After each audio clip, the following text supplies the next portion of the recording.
All right, this is Commission President Sam Cho convening the regular meeting of January 9th, 2024. The time is now 10:27 a.m. We're meeting in person today at the Port of Seattle Headquarters Building, Commission Chambers, and virtually via Microsoft Teams. Present with me today are Commissioners Calkins, Fellman, and Mohamed, who are currently gathered in the executive session room awaiting the opening of the public meeting. Commissioner Hasegawa is excused. We'll now recess into executive session to discuss two items regarding litigation and or potential litigation or legal risk per RCW 42.30.110 sub 1 sub I for approximately 60 minutes. One of those items is as well related to the performance of a public employee per RCW 42.30.110 sub 1 sub G. We'll reconvene into public session at 12 p.m. noon. Thank you. We are in recess.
Port of Seattle Commission meeting, January 9th, 2024.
All right, everyone, we're going to go ahead and get started. This is Commission President Sam Cho reconvening the regular meeting of January 9th of 2024. The time is 12:04 p.m. We're meeting in person today at the Port of Seattle headquarters building, Commission chambers, and virtually via Microsoft Teams. Clerk Hart, please call the roll of all commissioners in attendance. Thank you. Beginning with Commissioner Calkins. Here. Thank you. Commissioner Cho. Present? Thank you. Commissioner Felleman. Present. Thank you. And Commissioner Mohamed. Present. Thank you. We do have a quorum established here today. Excellent. As a few housekeeping items before we begin, for everyone in the meeting room, please turn your cell phones to silent. For anyone anticipating or participating on Microsoft Teams, please mute your speakers when not actively speaking or presenting. Please keep your cameras off unless you're a member of the Commission or Executive Director participating virtually, or you are a member of staff in a presentation and are actively addressing the Commission. Members of the public addressing the Commission during public comment may turn on their cameras when their name is called to speak, and will turn them back off again at the conclusion of their remarks. For anyone at the dais here today, please turn off the speakers on any computers and silence your devices. Please also remember to address your questions to be recognized to speak through the chair and to wait to speak until you have been recognized. You'll turn on your microphones on and off as needed. All the items noted here will ensure a smoother meeting, so I thank you in advance. All votes today will be taken by the roll call method, so it is clear for anyone participating virtually how votes are cast. Commissioners will say aye or nay when their name is called. We are meeting on the ancestral lands and waters of the Coast Salish people, with whom we share a commitment to steward these natural resources for future generations. This meeting is being digitally recorded and may be viewed or heard at any time on the Port's website and may be rebroadcast by King County Television. Please now stand and join me in the Pledge of Allegiance. Allegiance to the flag of the United States of America and to the republic for which it stands, one nation, under God, indivisible, with liberty and justice for all. And justice for all. All right, so first item of the business today is approval of the agenda. As a reminder, if a commissioner wishes to comment for or against an item on the consent agenda, it is not necessary to pull the item from the consent agenda. Rather, a commissioner may offer supporting or opposing comments later in the meeting once we get to consent agenda. Please wait until the motion to approve the consent agenda is on the floor for those comments, if any. However, it is appropriate at this time if a commissioner wants to ask questions of staff or wishes to have a dialogue on a consent agenda item to request the item to be pulled for separate discussion. I have heard that there are two items to be potentially pulled from the consent agenda for this meeting. The first is agenda item 8G, the 2024 state legislative agenda. Commissioner Mohamed, is it still your desire to pull this item from the consent? That is correct. Excellent. Thank you, Commissioner. Clerk Hart, for the record, I would like to pull item 8I from the consent agenda with respect to gate realignment at SEA. Those are the two items. Are there any other additional items to be pulled from the consent agenda or any motions to rearrange the orders of the day?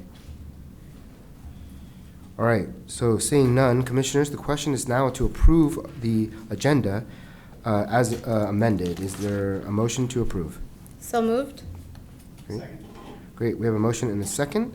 Is there any objection to the approval of the agenda as amended? Hearing none, the agenda is approved as amended. All right, we do not have any special orders scheduled for today, so our next item on the agenda is going to be our Executive Director's report. Executive Director Metrick, you have the floor. Thank you, President Cho. Good afternoon, Commissioners, and Happy New Year. I hope everyone was able to relax, refresh, and recharge over the holiday break and the Commission recess. As we begin the new year, it's a good time to reflect upon some of our accomplishments and look ahead to our priorities for 2024. In 2023, we achieved a number of milestones across our operations. In July, we set new daily records for the airport and our new international arrivals facility, and cruise season set a new record for passengers in 2023. We pay particular attention to our operational volume because they are a crucial source of economic activity and jobs for our tenants and related industries. Last year was also significant from a capital planning perspective. The Upgrade SEA program is well underway, improving the Alaska Lobby and Checkpoint 5, and progress on relocating Checkpoint 1. This month, passengers will start to see construction impacts at the Sea Concourse expansion. This spring, there will also be work to improve the airport arrivals roadway. On the maritime side, the Commission authorized investments in marquee facilities, including redeveloping berths 6 and 8 at Terminal 91 and completing design for the Terminal 91 Uplands redevelopment, authorizing construction for the Maritime Innovation Center and the Fisherman's Terminal redevelopment. We also advanced work to expand shore power at Pier 66, positioning Seattle to be the only cruise the only cruise home ports in the world to offer shore power at all 3 of its berths. On the policy side, we became the first port in the country to adopt land stewardship principles. This year, we will finalize and adopt a land stewardship plan and tree placement standards, furthering our national leadership on sustainability. Commissioners, later in the meeting, you'll be asked to extend the lease for the Duwamish Community Hub. It's an extraordinarily successful amenity for the community, opening its doors for 256 events in 2023. Last year, we also achieved a major milestone at the closely connected Duwamish River Peoples Park and Habitat. In the first year of monitoring, environmental managers found juvenile native salmon and wetland plants thriving in the habitat we built for them. Our South King County Community Impact Fund met major milestones in 2023 as well. As of December, the fund had allocated $7.3 of its $10 million to 72 environmental and economic recovery and WIMBY projects. Looking back on our achievements provides perspective. When you look back, you can see that the port makes huge strides every year. We accomplished a lot in 2023, and we have an equally ambitious agenda in 2024. We are committed to being ready for the world in 2 years. From the waterfront to the airport, we will be ready to greet the world when FIFA comes to town the summer of 2026. We are looking beyond 2026 with planning for the future of transportation and aviation in our region, particularly by advancing our Sustainable Aviation Master Plan. We are preparing for the future of energy. We know that the future will be emissions-free and that the Pacific Northwest and West Coast will be on the leading edge of the transition to get us there. While the region may be innovative early adopters, all of our industries require global collaboration to address global climate change. With the strong leadership of our Commission in 2022 and 2023, we began reinvesting in our global relationships, particularly our Green Corridor projects and sister port relationships. We see opportunities through them to accelerate business development and sustainability initiatives through this global collaboration. Of course, none of this work is possible without our staff here at the port. Ensuring that the port remains an employer of choice, staffed by talented and highly motivated employees, is a major focus for myself and our leadership team here. Doing what's right for our employees and continuing our progress to be an anti-racist organization are among my priorities for the year. I'm excited that this year is underway and look forward to working with you throughout the upcoming year. Before we get started with today's meeting, I have a few other quick items to share. First, I want to commend Alaska Airlines, the FAA, the aviation industry, and our airport employees for their response to the aircraft incident on Friday night. Our partners executed in an immediate and comprehensive response. At SCA, our staff worked closely with Alaska to accommodate operational and customer service needs, including thinking rapidly to open the cruise check-in location in the parking garage for additional space to rebook customers, working with airlines to coordinate space for aircraft on the ramp, and handing out 150 blankets and water to passengers in our terminal. The partnership and collaboration has been evident throughout. I personally appreciated the regular updates as you were receiving them too from Aviation Managing Director Lance Little and his team. And I was very impressed with the response that continues as we speak, because the situation is still continuing. The response to this incident is a great reminder of the importance of preparedness. As we enter the winter travel season, and the forecast is getting more winter-like as compared to the mild weather we had over the holidays, our teams at both our seaport and airport are working hard to keep our gateways open and have plans in place with our partners for major weather events, the type which are starting to be forecast now. Having the right resources is important. We appreciate the Commission's actions last year to expand our fleet of de-icing and snow removal equipment and the continuous improvement efforts by our airport, airlines, and tenants to be prepared for weather. In other news, while it probably no longer comes as a surprise to many of you, I'm pleased to again share that our Accounting and Financial Reporting Department has again received the Certificate of Achievement for Excellence in Financial Reporting from the Government Finance Officers Association of the United States and Canada.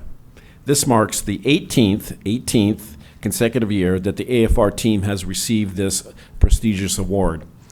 18 years of performance at this level is very impressive and is great recognition for the effort that is put into our financial reporting work. And it also, more importantly to me, it reflects very well on our Century Agenda goal of being a highly effective public agency and setting the standard for financial reporting. Congratulations to everyone within the AFR team and their partners throughout the divisions of the port. Commissioners, also reflecting back, we also have very sad news as we begin the year. And I'm sorry to share the sad news that the Port of Seattle firefighter, Alvin Vaughn, passed away on December 25th after a courageous fight with pancreatic cancer. The Seattle Times Sports section ran a wonderful tribute to Alvin, covering his distinguished sports career at Garfield High School and the University of Washington and his community work as well as his work as a firefighter at the port. A celebration of Alvin's life was held last Saturday, and his family, friends, and colleagues at the Port of Seattle Fire Department held a meaningful and inspiring ceremony. And it was a great tribute to a life well lived. We lost several other members of the Port family last year as well. You may have seen an email they sent to all employees recently, remembering all the colleagues we lost in 2023, including colleagues Georgianne Smith, Health and Safety Program Manager, Johnny Ford, Marine Maintenance Painter, John Hartley, Harbor Operations Specialist, and Jenny Chang, a Design Technician on our Engineering Design team. Our thoughts and prayers go out to their families, friends, and colleagues. Continuing on. Finally, on Monday, January 15th, the nation celebrates Dr. Martin Luther King Jr.'s birthday and his impact of his work on all of us. The Port will sponsor a table at the annual MLK Day Opportunity Fair at Garfield High School with support by staff from HR, OEDI, Workforce Development, and other departments. There will also be a community dialogue, workshops, rally, and a march. The Port has been a strong supporter of this event for many years and is definitely a highlight for us. Moving to today's commission meeting, I'd like to highlight just a few items. Item 8I on a consent agenda, which has been removed, and we'll discuss that, is an action item that underscores our commitment and eagerness to deliver on a reconfiguration of several airline gates to maximize our airport's efficiency. The project authorization increase for the post-IAF airline realignment project will help improve the sequencing of construction activities and allow critical work to begin earlier. And I look forward to discussing that further in the agenda. Item 10C under new business is an order of the Port of Seattle Commission electing the slate of officers for the Port for calendar year 2024. You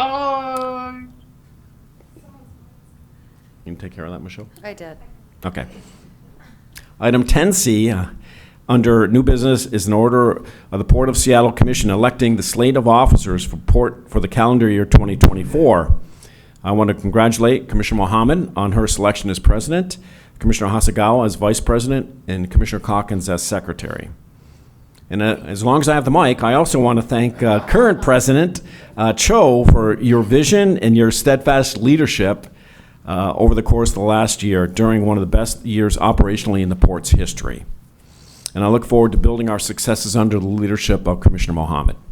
So with that concludes my report. I thank you. Thank you so much, Steve, for your report. We are now on to committee reports. Erica Chung, Commission Strategic Advisor, will provide the report. Good afternoon, Commissioner Cho, Commissioners, Executive Director Metric. I have two committee reports from 2023. On December 19, Commissioner Fellman participated in the Port-wide Arts and Culture Board, where the board was given a review of 2022 2024 art projects at SCA and non-aviation properties. The board then discussed the process of implementing a more robust port-wide strategy and previewed projects for 2024. On December 14th, Commissioners Mohamed and Cho convened the last audit committee meeting. The committee received an audit entrance report from Moss Adams for an annual audit and report on the financial statements for the year on December 31st. The presentation of audit results is expected in May 2024. The audit will also address compliance related to major federal award programs and the schedule of passenger facilities charge program receipts and expenditures and related internal controls. The audit will also look at the schedule of net revenues available for revenue bond debt service. The committee further received a construction audit services annual report from R.L. Townsend and Associates, received an update on internal audits outreach project, received an update on the 2023 audit plan, recommended approval of the proposed 2024 internal audit plan, and received performance audit reports on the airport parking garage and separately on police department seizures and the eviction evidence room. And a limited contract compliance audit report for Seattle Air Ventures was presented. Internal Audit's 2023 annual report will be presented at the February 13th Commission meeting. This concludes my report. Thank you. Excellent. Any questions or comments for Erica? All right. Moving on to the next item. Thank you, Erica. We are now at the public comment section of our agenda. The Port Commission welcomes public comment as an important part of the public process. Comments are received and considered by the Commission in its deliberations. Before we take public comment, let's review our rules for in-person and virtual public comment. Clerk Hart, please play the recorded rules.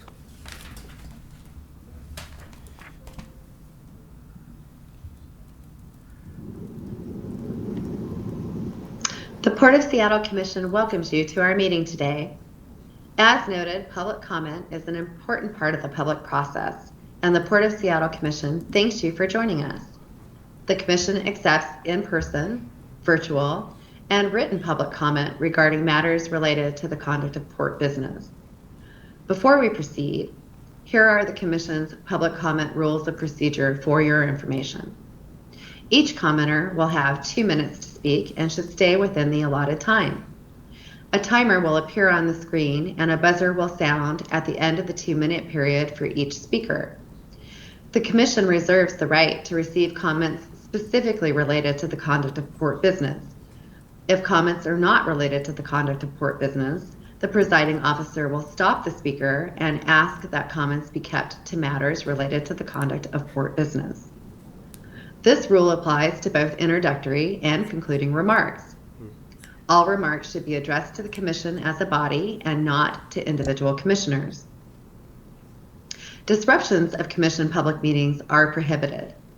Disruptions include, but are not limited to, the following: refusal of a speaker to limit remarks to topics related to the conduct of port business, threats and abusive or harassing behavior and language, obscene language and gestures, refusal of a speaker to comply with the allotted time set for the individual speaker's public comment, leaving the podium or testimony table to physically approach commissioners or staff during one's public comment, provided speakers may author written materials to the Commission clerk, and any behavior that disrupts, disturbs, or otherwise impedes the meeting. Any disruption will result in a speaker's microphone being immediately shut off by the presiding officer, and a warning or loss of speaking privileges or removal from the meeting room may occur, as provided in the Commission's bylaws. Written materials provided to the clerk will be included in today's meeting record. The clerk has a list of those prepared to speak. We are taking comments from anyone who has signed up to speak virtually, as well as from anyone who has joined us today here in the meeting room. When your name is called, if you are joining virtually, please unmute yourself, then please repeat your name for the record and state your topic related to the conduct of port business. You may turn on your camera at this time. The 2-minute timer will then begin. If you're on the Teams meeting and at the same time streaming the meeting on the website, please mute the website stream to avoid feedback. When you have concluded your remarks, you may again turn off your camera and mute your speaker. If you are speaking from the meeting room, please come to the testimony table, repeat your name for the record, and state your topic related to the conduct of port business. Our public comment period will now commence. Thank you again for joining us today. All right, so our first sign up for public comment is Patrick McGee.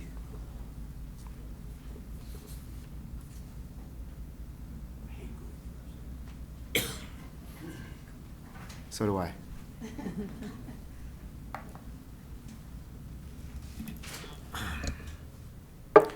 Hi, Commissioners, Executive Director, staff. My name's Patrick McKee, and I'm talking about this CLIA Pacific Northwest Cruise Symposium coming up this month.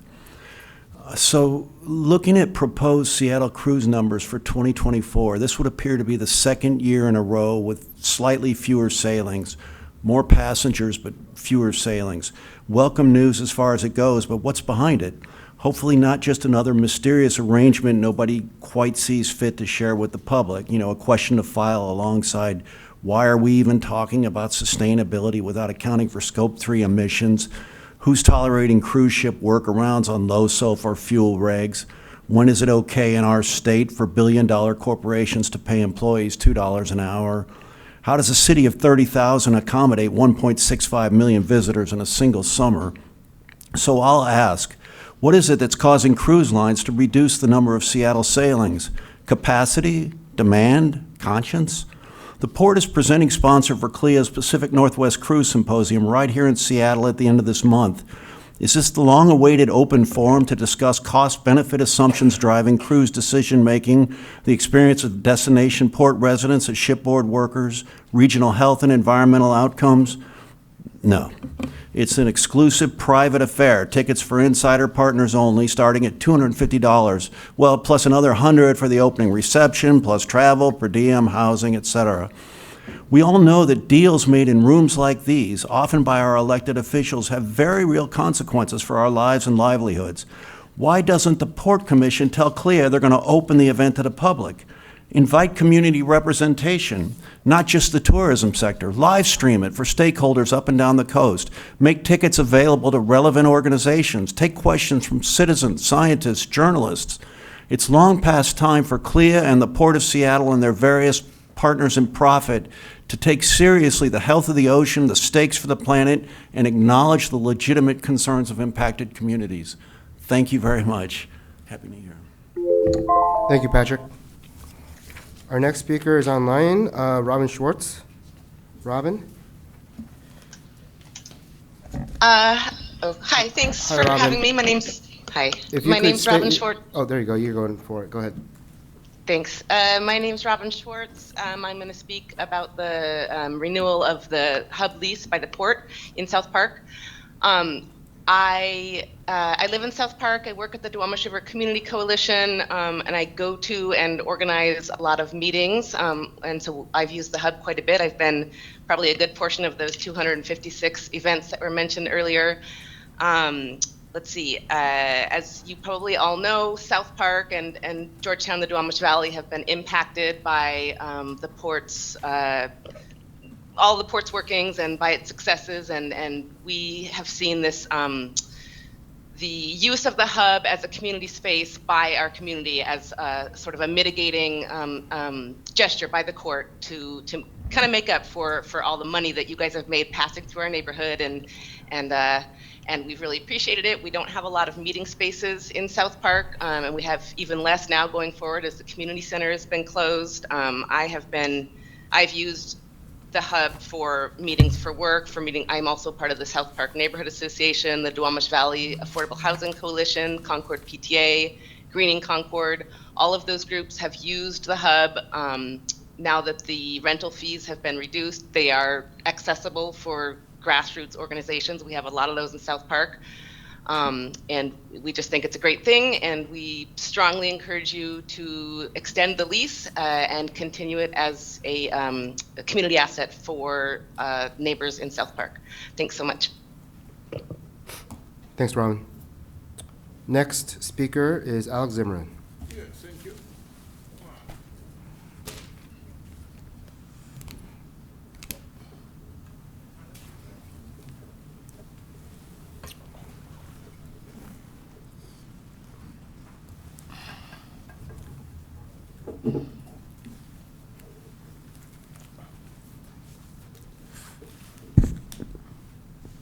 Happy New Year.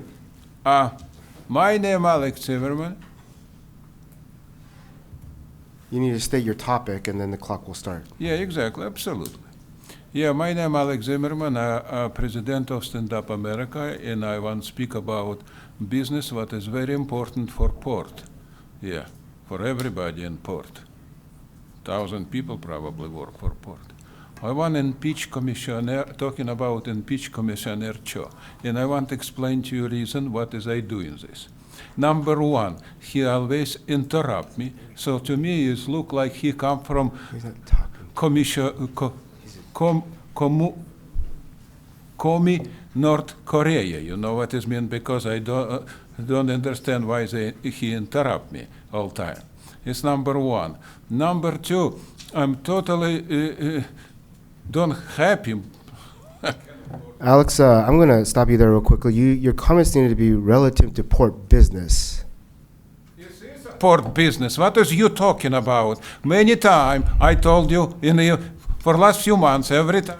Alex, you're not allowed to address a specific commissioner. Why you interrupt me? Why you acting like a Nazi? You know what this mean from North Korea? Alex, this is your last warning. You're being disruptive right now. I'll tell you one more time. You're not allowed to address a commissioner directly. That's exactly who you are. All right, Why if you we can please interrupt? have I have right. security escort You understand? Mr. Zimmerman out of the room. No, why you interrupt me? Can you explain to me? Impeachment is normal in America. Yeah, exactly, absolutely. I'm not Trump, don't worry.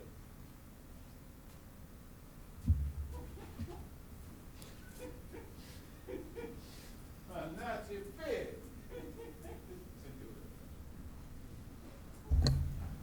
All right. With that, we are moving on to our next public speaker, who is virtual. Her name is Paulina Lopez. Paulina?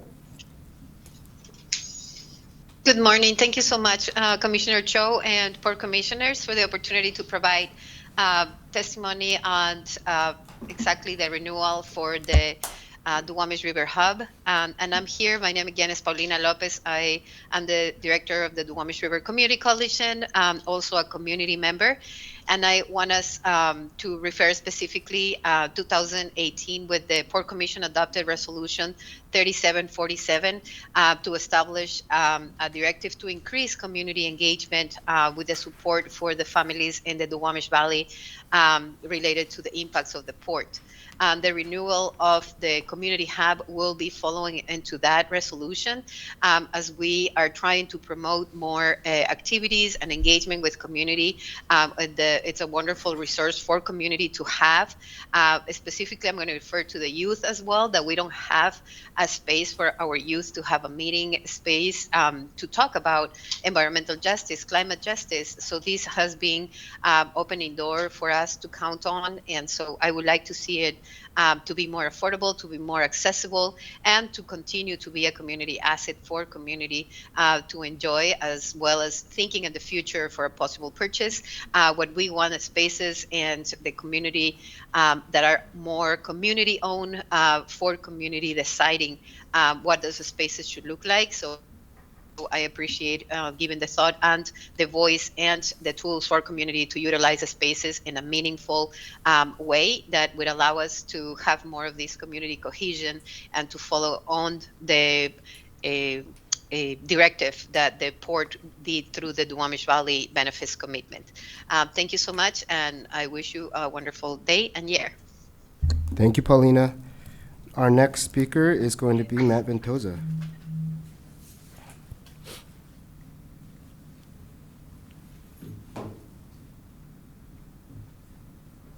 Good afternoon, Commissioners. Executive Director Metric. My name is Matt Ventosa. I'm the Vice President of the International Longshore Warehouse for Local 19 Seattle. I rise in support of item 8F on your agenda, and we ask that you approve the tentative memorandum of understanding with ILWU Local 19 regarding the midship pay differential for the security access specialists. Thank you. Thank you, Matt. And lastly, we have Larry Edwards.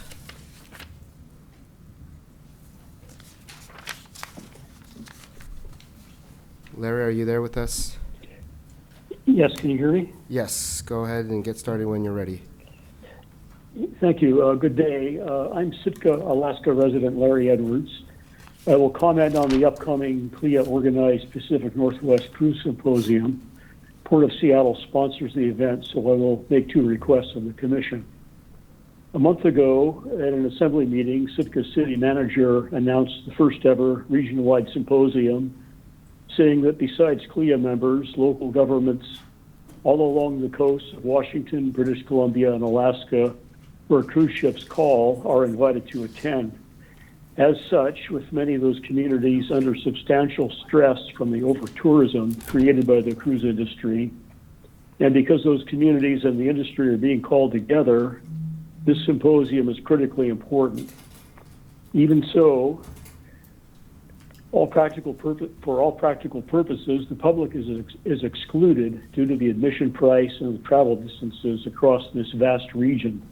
The public's ability to observe this event, virtually if not in person, is vital.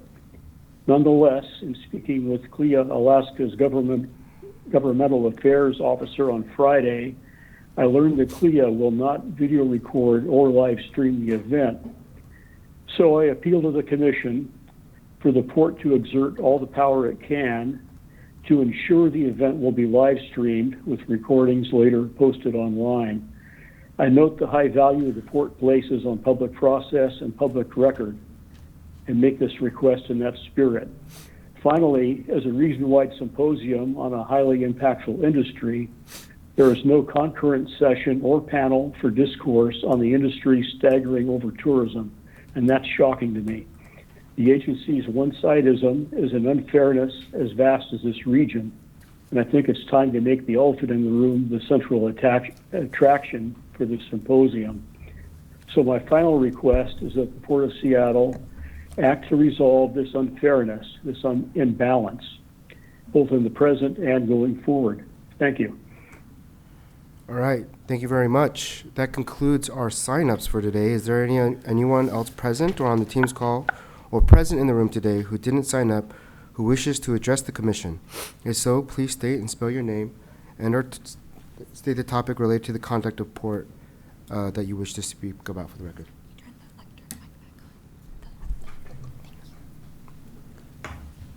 Okay, seeing none, I'll ask the clerk to please give a synopsis of any written comments received. Thank you. That button's a little pesky up there. No. Thank you, Aubrey. We have received 78 written comments that have been submitted in response to the port's response to a series of email contacts that have come through to the port's correspondence system with respect to capping and reducing the number of cruise sailing ships coming through the Port of Seattle. Submitters include statements in opposition to the port's response, stating that nothing in the port's response addressed harms to climate, water, and air caused by continued cruise operations. This is not, quote, the change we need, and the port must take action now to quantify the total cruise greenhouse gas emissions, including passenger air travel, and reduce these in alignment with the Clean Shipping Act. A list of the 78 submitters are included in the comments submitted, and the list and the comment has been previously emailed to commissioners and will become a part of this meeting record. We've also received 2 written comments post-deadline, I've been apprised, and those will also be distributed to you after this meeting via email and will be included in the meeting record. And that concludes the written comments today. Excellent. Thank you, Clerk Hart. Hearing no further public testimony, we'll move on to the consent agenda. Items on the consent agenda are considered routine and will be adopted by one motion. Items removed from the consent agenda will be considered separately immediately after the adoption of the remaining consent agenda items. At this time, the Chair will entertain a motion to approve the consent agenda items covering 8A, 8B, 8C, 8D, 8E, 8F, and 8H. So moved. Second. Thank you. The motion was made and seconded. Commissioners, please say aye or nay when your name is called for the approval of the consent agenda as amended. Beginning with Commissioner Calkins. Aye. Thank you. Commissioner Fellman. Aye. Thank you. Commissioner Mohamed. Aye. Thank you. Commissioner Cho. Aye. Thank you. 4 ayes, 0 nays for this item. Great. We'll now address items removed from the consent agenda. And that motion passes. Yes, the motion passes. case that wasn't clear. We'll now address the items removed from the consent agenda. Clerk Hart, please read item 8G into the record, and then we'll hear from Executive Director Metric to introduce the item.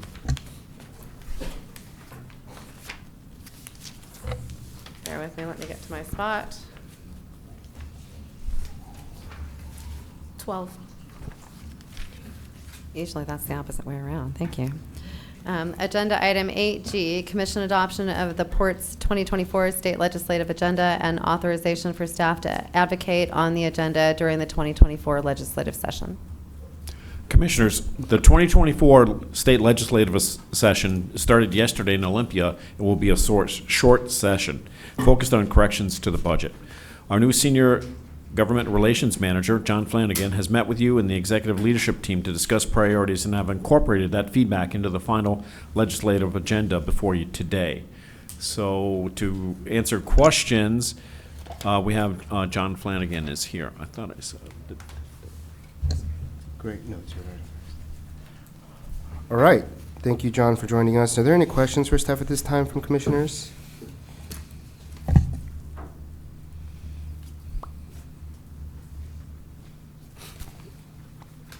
Perfect. Not quite yet. Mr. Commission President, I think I had a cut and paste there, so just advance a little bit. Got it. Commissioner Mohamed, is there an amendment you'd like to offer? Let's get the main motion on the floor first. Hold on. It's not you, it's me. So should I? Okay, I see there's a, can I get a motion and a second on the item? So moved. Second. Great, the motion was made and seconded. Now, Commissioner Mohamed, is there an amendment you would like to offer?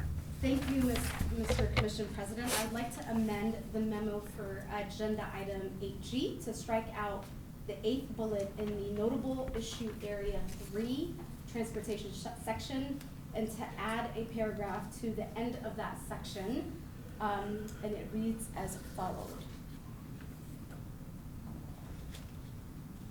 Given that SEA International Airport will continue to experience congestion as the region's primary commercial service airport, the Commission advocates for continual and renewed progress regarding the siting of an additional commercial airport or expansion of existing facilities other than SEA to serve as a secondary commercial service airport. The port supports the state and local efforts to analyze and address the siting issues, including supporting the work of the Commercial Aviation Work Group. Great, thank you very much, Commissioner Mohamed. Commissioners, is there a second motion and a second?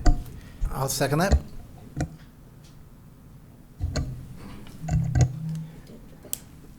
This has moved after this one passes. Okay. All right. Yeah, any discussion? All right, the primary, oh, go ahead. Yeah, I don't know if our colleagues have any questions about it, but the reason why we made this amendment, this is a question that often comes up for the public, and just being clear that us as a commission, we do support a second airport. We've said it plenty of times from the dais, but I do think it's important to be explicit and include that in our legislative agenda language. I'll go back to this one.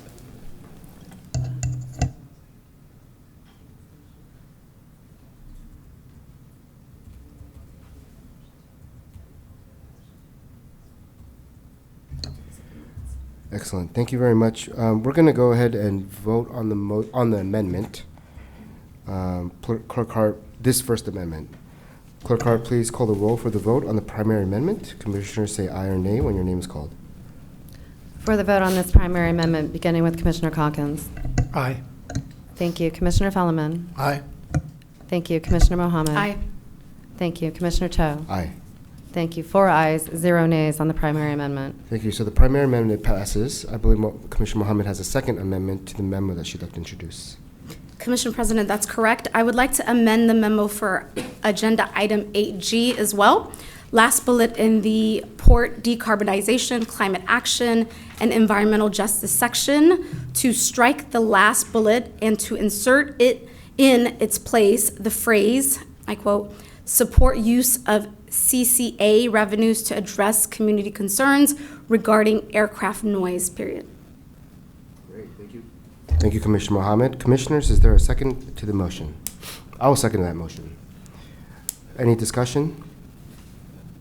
I'll just say that this amended language was recommended by staff. It's also very clear language and is important for us to just be explicit, similar to the previous amendment as well. Excellent. Thank you for offering that amendment. Seeing no other questions or comments from colleagues, Clerk Hart, please call the roll for the vote on the secondary amendment. Commissioners, please say aye or nay when your name is called. For the vote on the primary amendment, beginning with Commissioner Calkins. Aye. Thank you. Commissioner Fellman. Aye. Thank you. Commissioner Mohamed. Aye. Thank you. Commissioner Cho. Aye. Thank you. 4 ayes, 0 nays on the primary amendment. Excellent. All right, so now I will entertain a motion in a second to approve this item as amended. The motion is on the floor for the main motion, so we're looking for any further discussion on the main motion as amended, and then the vote on the main motion as amended. Any questions or comments? No additional comments. Great. In that case, Clerk Hart, please go ahead and call the roll for the vote on the amended motion. Thank you. Beginning with Commissioner Calkins. Aye. Thank you. Commissioner Fellman. Aye. Thank you. Commissioner Mohamed. Aye. Thank you. Commissioner Cho. Aye. Thank you. 4 ayes, 0 nays on the main motion as amended. Thank you. The main motion as amended passes. All right, moving on to the second item on the consent agenda that was pulled. Clerk Hart, please read the item into the record, and Executive Director will then introduce the item. Thank you. This is agenda item 8I, authorization for the executive director to increase the project authorization by $7,500,000 to advance the project schedule for the Port IAF airline realignment project at Seattle-Tacoma International Airport, with the total estimated cost of the project between $102 million to $140 million. Commissioners, the International Arrival Facility Airline Realignment Project is a major reconfiguration that will maximize our airport's efficiency. Moving domestic-only operations to B concourse will allow airlines with international flights to use the vacated international capable gates on A concourse. It is an urgently needed project that we're eager to complete. In September, the Commission tasked the project team with investigating and bringing forward opportunities to advance the project schedule or mitigate risk of delay in 2025 project delivery. This request authorizes funding for temporary facilities and infrastructure that improve the sequencing of construction activities and allow critical work to begin earlier. In addition, this authorization provides flexibility to execute purchases for long lead critical materials that could negatively impact schedule. So presenters this afternoon are Stuart Matthews, Sean Anderson, and Letty Powell. So contractor with them. So good afternoon. Stuart. Good afternoon, Commissioners. Executive Director Metric. I'm Stuart Matthews. I'm the Assistant Director of Project Management at Seattle-Tacoma International Airport. And with me today are a couple of the project team members. We've obviously provided the Commission memo and presentation for you, and you've got some questions for us, so we are here to hopefully help answer those. Great. Thank you, Sean, and team for being here. Really appreciate the opportunity for us to ask you a few clarification questions for ourselves, but also the public. Before I start, maybe I'll just open it up to fellow commissioners if there are questions or comments regarding this project they want to ask. If not, I'll go ahead and jump in. So I did get a briefing on this from you all maybe a week or two ago. It's all blurry, but I wanted to clarify one thing, maybe ask some clarification. You know, my understanding at this point is that the plan is to finish the work at the B gates before we move the current tenants of the A gates over. But I guess what I was curious after our conversation was, is there any work that can be done after we move those tenants to B gates? In other words, is there a way that we can kind of hybridize this where we can push up the timeline to relocate those operators to B, obviously after doing all the essential work, but potentially do some of the work later once the relocation or the realignment has happened? So, Commissioner, I'll start with that a little bit, and we'll pull on my teammates as necessary. The project's already broken up into 4 phases. The first phase being enabling package that really starts within that B concourse area where we will be moving United Airlines to try and get a jump start on that. There's a separated HVAC package, we call that package 3 as well, that this authorization will actually help decouple from the work on B concourse so that we weren't waiting for that HVAC work to be completed to allow United Airlines to move over to B concourse and operate. And then there's a 4th piece that's completely separate. So the project team's doing what it can within the confines of the scope of work for B concourse to allow United to move fully into their space on B concourse to be able to operate there. That's, from the project perspective, our approach for this.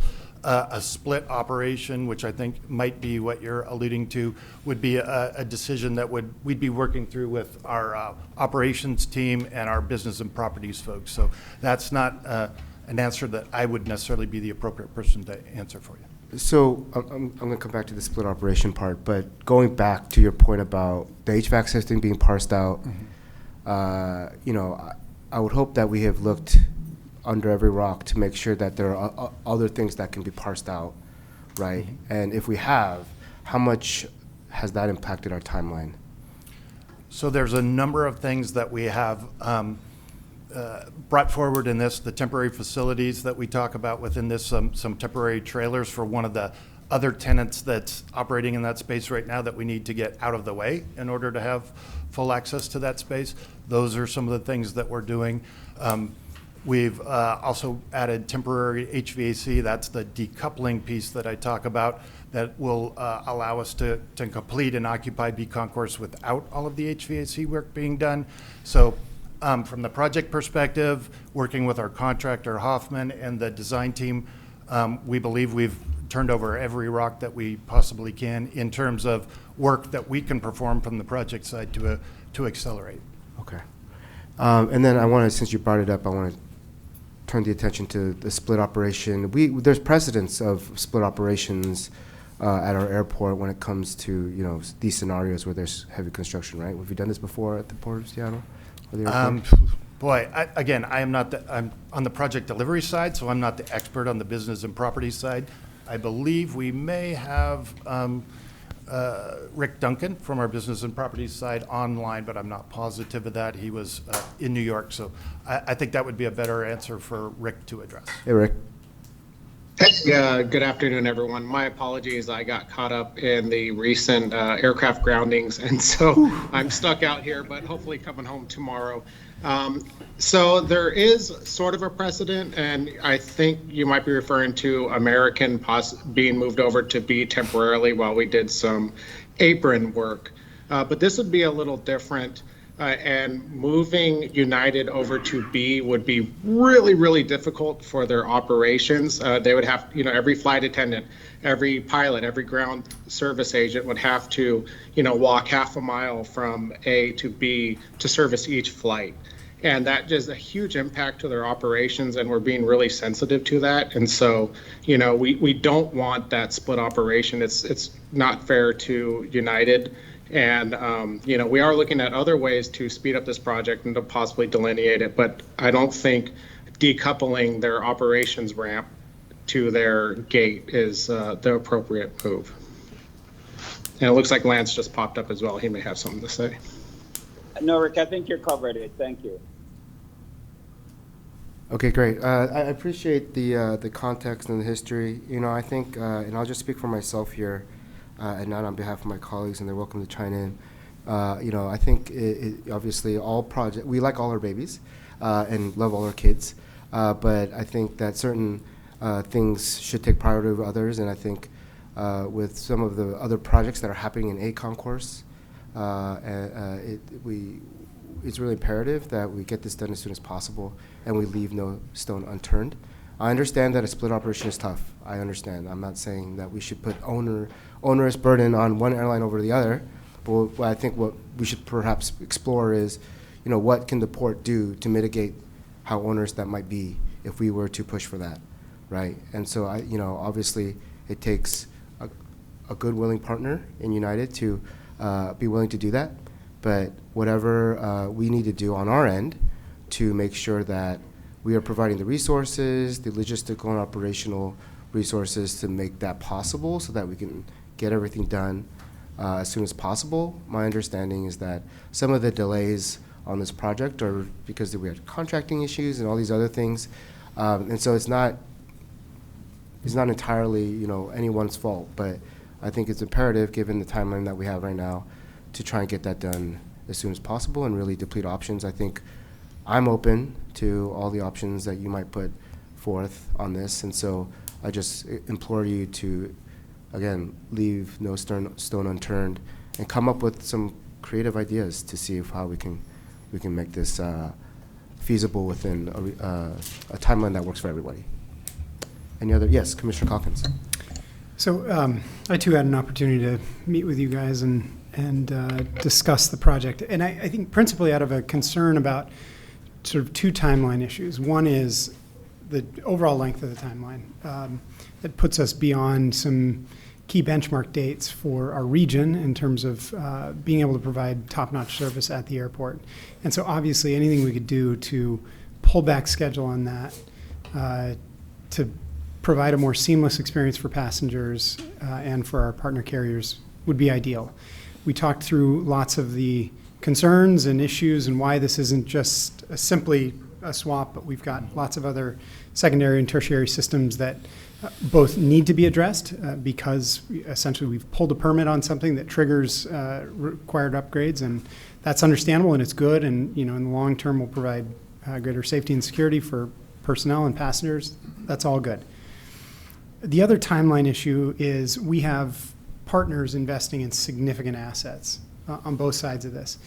And to the extent that our gate delivery does not align with the asset delivery in those, that pains me greatly, because as a former small business owner, if you told me that you don't get to open your doors until some other external project is done, and we're talking not weeks but months and longer, that's painful in terms of the time is money equation. So I come to this with a couple of requests. One is that we continue to explore ways in which we can buy back schedule. And I know we are spending an extraordinary amount of money at the airport right now, but the sooner we get this delivered, the sooner we're going to make greater revenue from it, and it will pay for itself quicker. I'm convinced that it isn't just simply a greater expense line, but will bring us, in terms of the net present value, real benefit.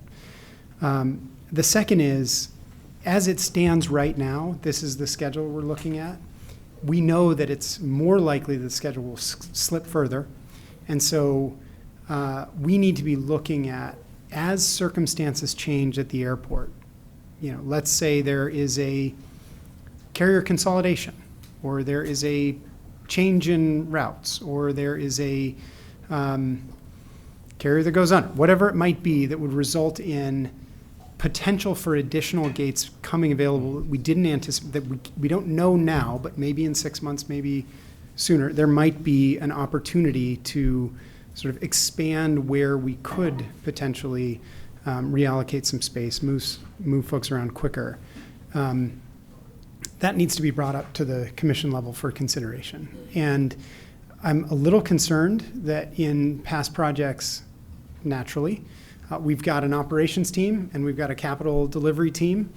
And so I need assurances that those teams are talking, so that as circumstances change, the capital delivery team knows there might be a new opportunity here.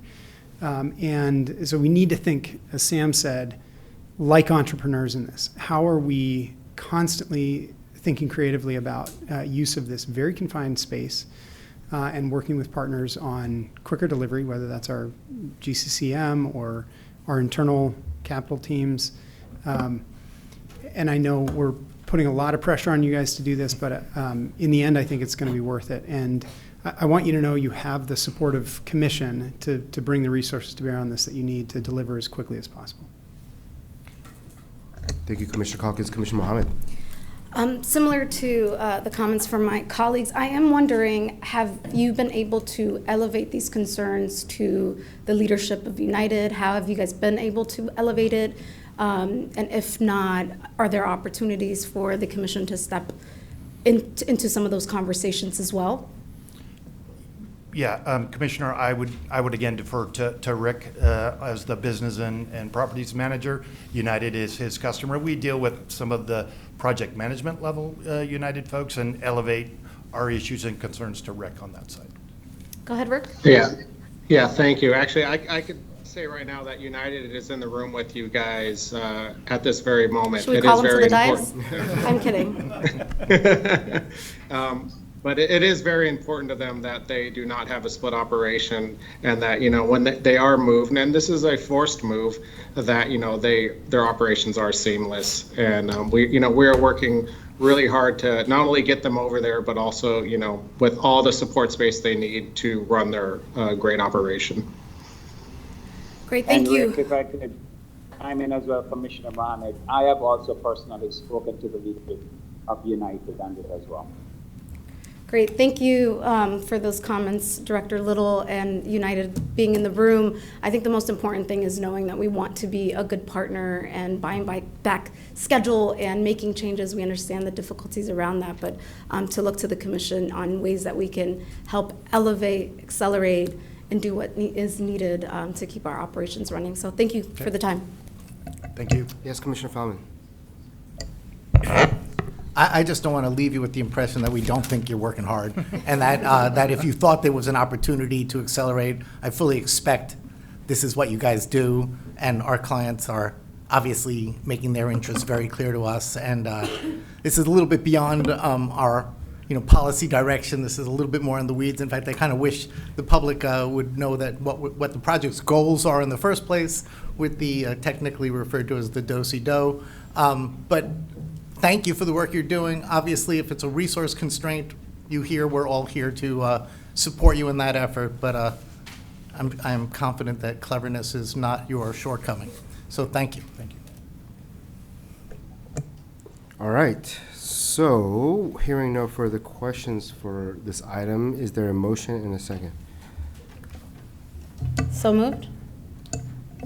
Second. All right. A motion was made and seconded. Clerk Hart, please call the vote. Thank you. Beginning with Commissioner Calkins. Aye. Thank you. Commissioner Fellman. Aye. Thank you. Commissioner Mohamed. Aye. Thank you. Commissioner Cho. Aye. Thank you. 4 ayes, 0 nays for this item. Thank you. The motion passes. Thank you very much. Thank you, guys. Appreciate you guys being here. Moving on in the agenda, we have 3 new business items today. Clerk Hart, please read the first item into the record. Executive Director Metric will then introduce the item. Thank you. This is Agenda Item 10A, Introduction of Resolution Number 3817, a resolution of the Port of Seattle Commission amending Resolution Number 3778 and prior corresponding enacting and amending resolutions through incorporation pertaining to the Commission's bylaws and rules of procedure. Commissioners, periodic review and updates to our bylaws and rules of procedure is an important part of being a high-performing public agency. The recommendations included in this resolution cover ethical behavior, officer responsibilities, clarifying duties, remote meetings, rules of order, and many more. And the presenter this afternoon are Aaron Pritchard, Chief of Staff of the Commission Office. And I don't know, there's a number of people listed here, Aaron, but I think that's it. I think you're the presenter. Really, I just want to thank all the work that we did with, we put a lot of time in with many attorneys, with Pete Ramels and his team, and with Michelle Hart on this, and it can be a complex and Byzantine effort, but I think we've come to some really great solutions. So I'll turn it over to Clerk Michelle Hart to handle the presentation. Thanks. Thank you, Aaron. Mr. Commission President, members of the Commission, we are here today to conduct our periodic review of amendment for a policy directive, the Commission's bylaws and rules of procedure, as you've heard. Thank you for your time today and consideration of introduction of the resolution, and my thanks to the team as well who worked on the update. Go ahead and go to the next slide. The periodic review is mandated by the policy directive with the purpose of providing transparency to the Commission's procedural operations, to look for efficiencies in process and procedure, to effect predictability in those processes and procedures, to ensure the bylaws are flexible enough to accommodate the way Commission conducts its work, to ensure structure and organization of the policy directive, and to make sure the policy directive accurately reflects Commission process consistent with state law, port policy, parliamentary procedure, and practice of the Commission. Next slide. The package before the Commission for introduction today includes amendments regarding the Commission's rules of procedure for public comment, other proposed substantive amendments, which we will overview in this presentation, update reflecting historical practice of the Commission, and general technical cleanup in sentence construction and process. Next slide. With respect to the rules governing public comment, updates are proposed with the goals of adding more specificity about when a speaker disrupts a meeting and more clearly defining behavior that is considered disruptive, adding progressively stronger consequences if a speaker repeatedly disrupts meetings, including an allowance for a speaker to be banned for a period of 180 days or for 1 year, depending upon the repeated level of disruption.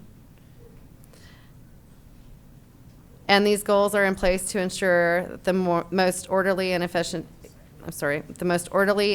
meetings that we can provide to the public. Next slide. Key elements of the updated disruption definition is that the definition applies to both individuals providing public comment and to individuals in attendance in the meeting room who are not providing public comment. For example, individuals must follow the direction of the presiding officer or security personnel. This is how we currently operate our meetings. However, the bylaws would now explicitly include language to this effect.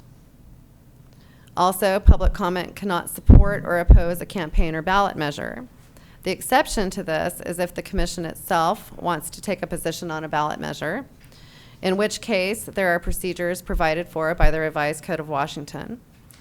In these cases, the item would appear on a Commission agenda, and the public would be able to speak for or against the Commission action under general public comment as they normally would. Next slide. Key elements of the proposed amendment further include more specificity to the definition of abuse and harassing behavior. Derogatory remarks has been expanded to be remarks applicable to age, race, color, national origin, ancestry, religion, disability, pregnancy, sex, gender, sexual orientation, transgender status, marital status, or any other category protected by law. Next slide. The definition of disruption has been further clarified to include the use of obscene or profane language and gestures, assaults or other threatening behavior, and sexual misconduct or sexual harassment. Next slide. The amended rules would also provide a procedure for addressing repeated disruptions with progressive consequence. A first disruption would result in a warning. A second disruption within 90 days of the first disruption results in a loss of speaking privileges at the meeting. And a third disruption within 180 days of losing speaking privileges would result in a speaker being excluded from attendance at Commission meetings for a period of 180 days. Next slide. A fourth or subsequent disruption after being excluded for 180 days results in being excluded for attendance at Commission meetings for a period of 1 year. A speaker who has been excluded from Commission meetings and is subject to this heightened standard can end the status by having no further disruptions for a period of 3 years. There are notice provisions to persons falling under this procedure, and time associated with violations would be tracked by me through the clerk's office. Next slide. Other proposed substantive amendments to the package include ethics provisions, codifying commissioners' commitment to fostering a safe, healthy, and respectful work environment, and creating a requirement for training within 90 days of being sworn into each term of office on ethics, these bylaws, and the Port Statement of Values. I'll note here that we will soon re-embark on the review of the Commission's Code of Ethics, which could potentially result in further amendments to these bylaws in 2024. Next slide. Slide 11 is a visual of what those amendments related to ethics look like in the package before you today. Next slide. The package of amendments also aligns us further with the revised Code of Washington on the physical attendance of commission members during meetings, addresses executive session procedures, provides a process for commissioner sponsorship of resolutions, orders, and proclamations of the commission in cases where commissioners have championed items to the commission or would like to join another commissioner in supporting a specific item. That sponsorship provision would now be available.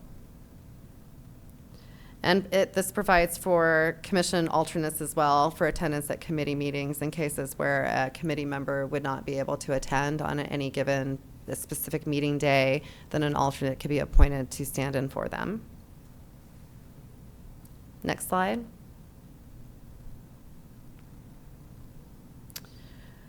Further proposed amendments include codification of the Governance Committee as a standing committee of the Commission. And we'll hear a little bit about that further after this item. It is on your agenda as well today. And the amendments provide a special rule for setting limitations on debate when needed to ensure the efficiency of meetings. So that provision allows the president or presiding officer to set time limits on speak of commissioners during conversations. Next slide.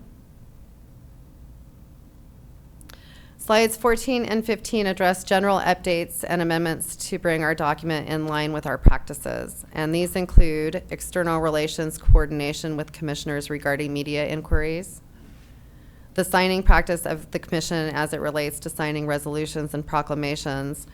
All commissioners sign these documents, but our current bylaws indicate that only the president signs these documents. All members have historically signed the documents, so we are just making that amendment to bring that in line with our current practice. And then the clerk's authority to affix digital signatures for commissioners on resolutions and proclamations within 6 business days of passage of these actions if we do not secure commissioner signatures directly from them in a timely manner, just to keep our records complete and business moving forward. There is also a provision there in that particular amendment that allows for sooner signing in cases of, say, the budget ordinance, if finance needs to get that to King County in a quicker manner than 6 days.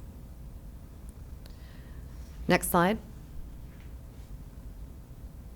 And then the amendments continue with reflecting the cancellation process for regular meetings falling on a holiday. So just bringing our bylaws in line with our actual process on how we do that, canceling regular meetings and rescheduling a special. Reflecting the practice that summaries are produced for committee meetings as opposed to formal minutes, requiring formal approval and signature. Clarifying the ceremonial nature of proclamations, and this emphasizes that they are used for honoring, memorializing, or celebrating items, events, and topics, and then other general cleanup. Next slide. Our next steps regarding this piece of legislation coming before you, the package of amendments was brought forward at the December 4th Governance Committee meeting, where the committee recommended general approval of the package. The legal department has fully reviewed the package of amendments. Resolution number 3817 to adopt these amendments will be before the commission for consideration of adoption on January 23rd, if it is introduced here today. And then I'm happy to answer any questions you may have, and my thanks again to everyone who worked to bring the amendments forward and to the Governance Committee for their review and recommendation. And that concludes my presentation. Excellent. Thank you so much, Clerk Hart, for all your terrific work on the amendments to our bylaws. It's been a labor of love as someone who was on the Governance Committee. Are there any questions for staff at this time from commissioners? Yes, Commissioner Fellman. Yes, thank you. I just was hearing some background.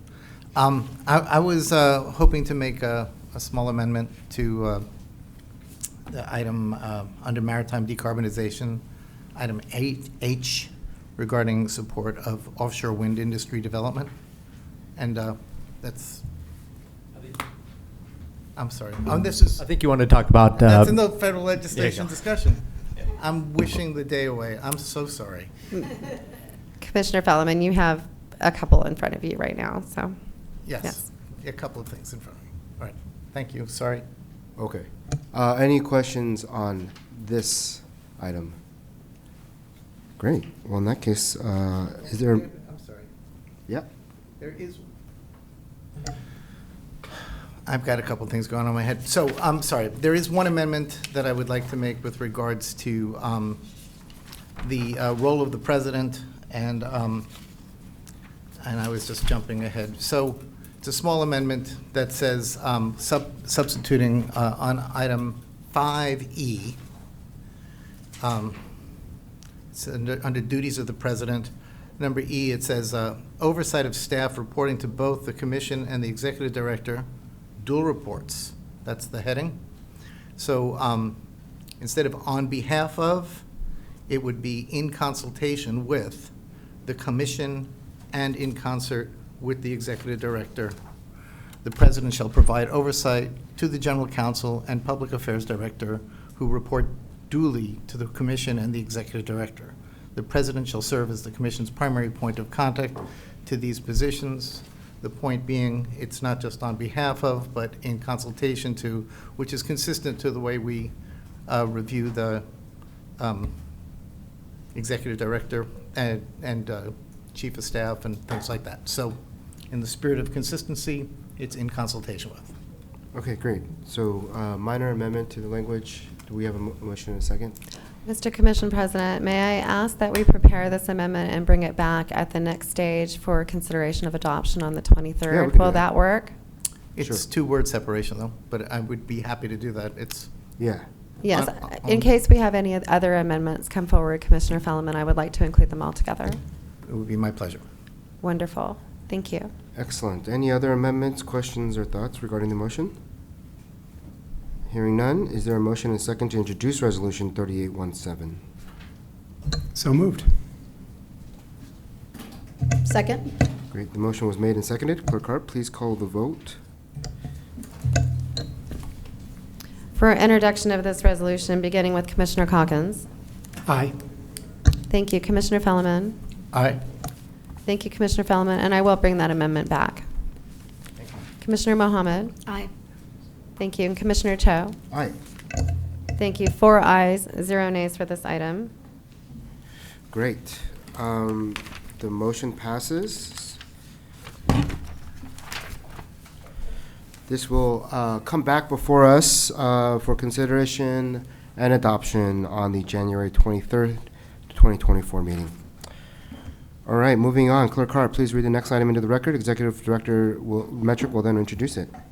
Thank you. This is Agenda Item 10B, Introduction of Resolution Number 3818, a resolution of the Port of Seattle Commission adopting the charter of the Governance Standing Committee.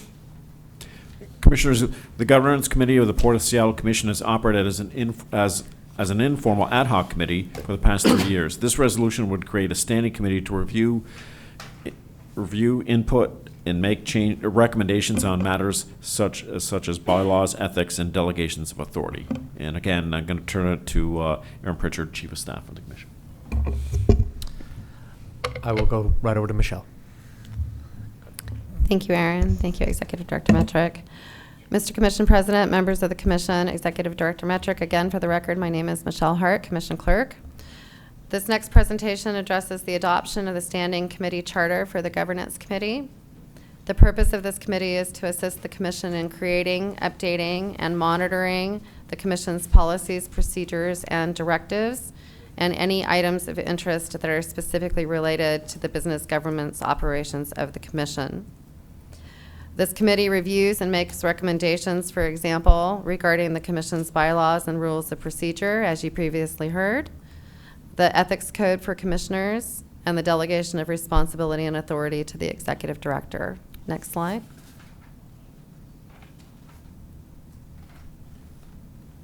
The scope of the committee would also cover long-term succession planning for the executive director's position, creation of a committee annual work plan as needed, and periodic review of the governance committee charter, duties, and responsibilities of the committee. Next slide.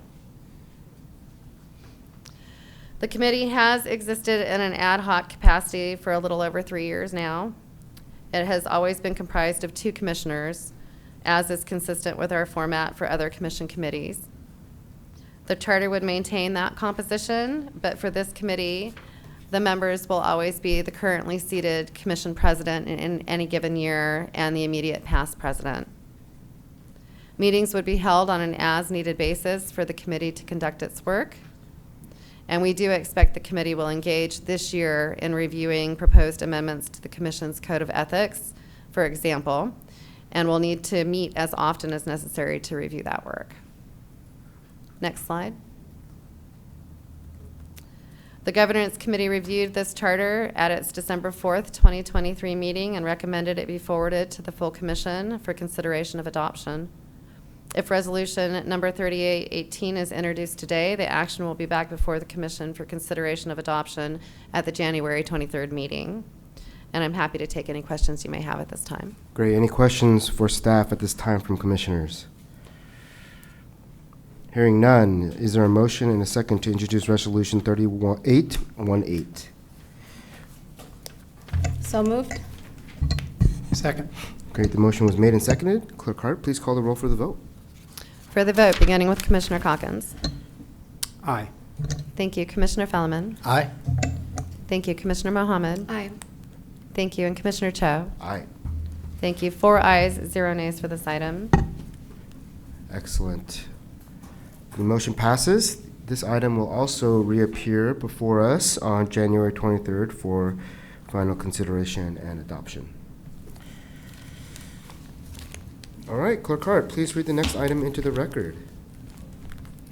Thank you. This is agenda item 10C, order number 2024-01, an order electing the slate of officers for Port of Seattle Commission for calendar year 2024.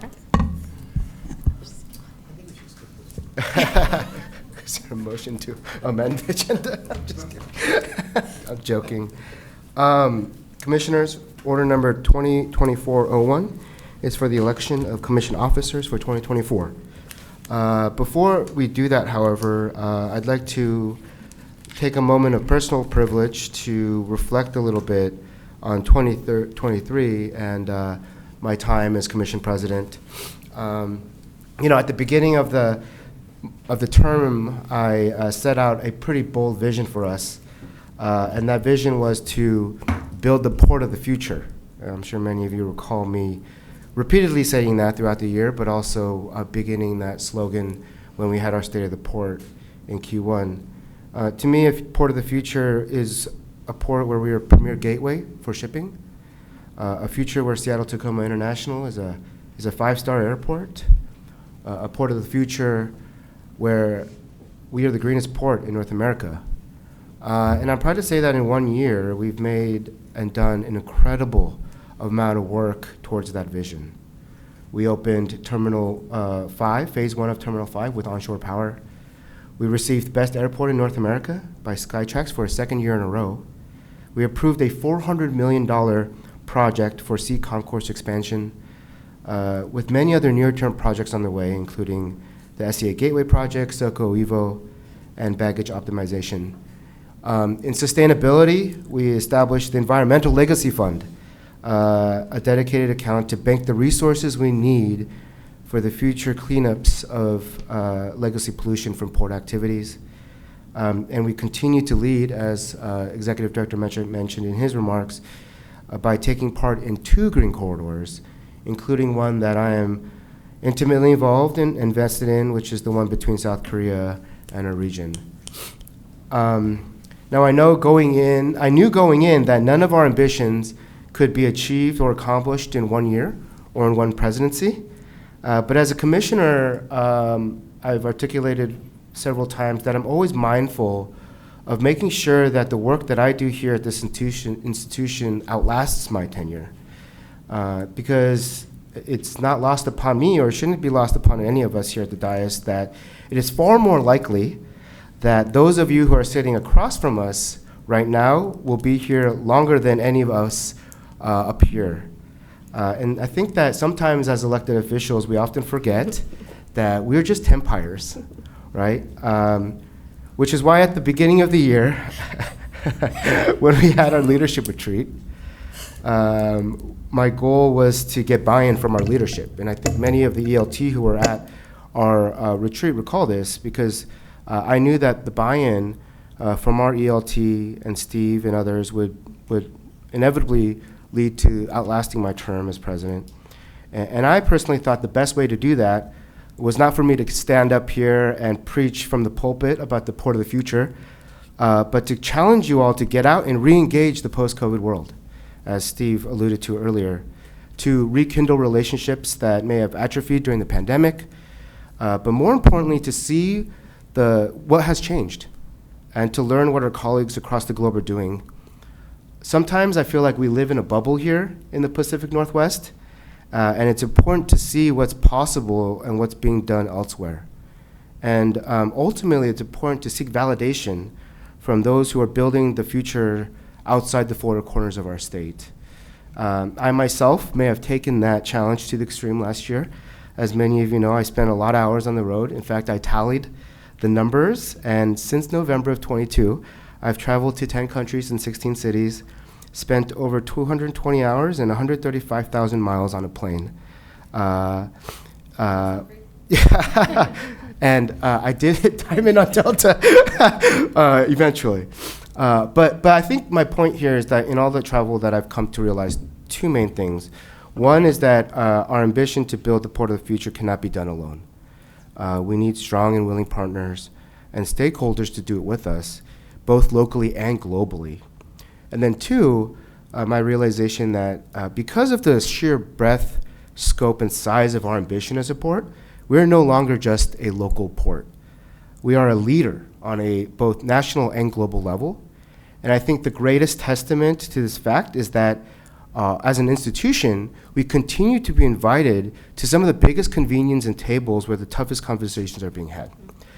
Just a few examples of this: Executive Director Metric continues to be invited to the World Port Authorities Roundtable, which is a very prestigious convening of port executives from around the world. We took part in COP27 in Sharm el-Sheikh, Egypt, where Sandy Kilroy, Commissioner Mohamed, and I had significant speaking engagements. The World Ports Conference, our very own Stephanie Jones-Stebbins was asked and spoke on a panel with global leaders. Commissioner Fallon was appointed to the U.S. Travel and Tourism Advisory Board by the Secretary of Commerce, Gina Raimondo. Commissioner Calkins has just become a leading voice and sought-after voice on offshore wind, which we sincerely appreciate. Myself, I was appointed to 2 advisory roles on the federal level, one at the U.S. Trade Representative's office with Catherine Tai on trade policy, as well as with the Department of Transportation on human trafficking by Secretary Buttigieg. So I'm incredibly proud of the leadership that we're exhibiting as an organization, both domestically and abroad.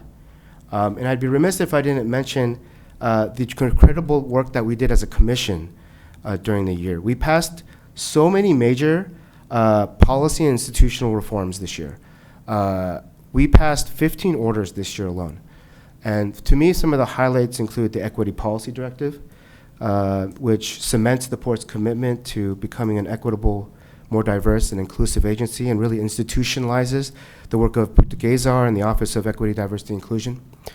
We passed reforms on, and this is huge, we passed reforms on our policy on labor harmony agreements that will make it easier for small and minority-owned businesses to bid and operate at the airport, but while at the same time preserving labor's right and ability to organize large employers. Who would have thought that was possible a year from today? And perhaps one of the biggest institutional changes that we made this year was the delegation of authority. And on this particular item, I just want to make a quick additional comment.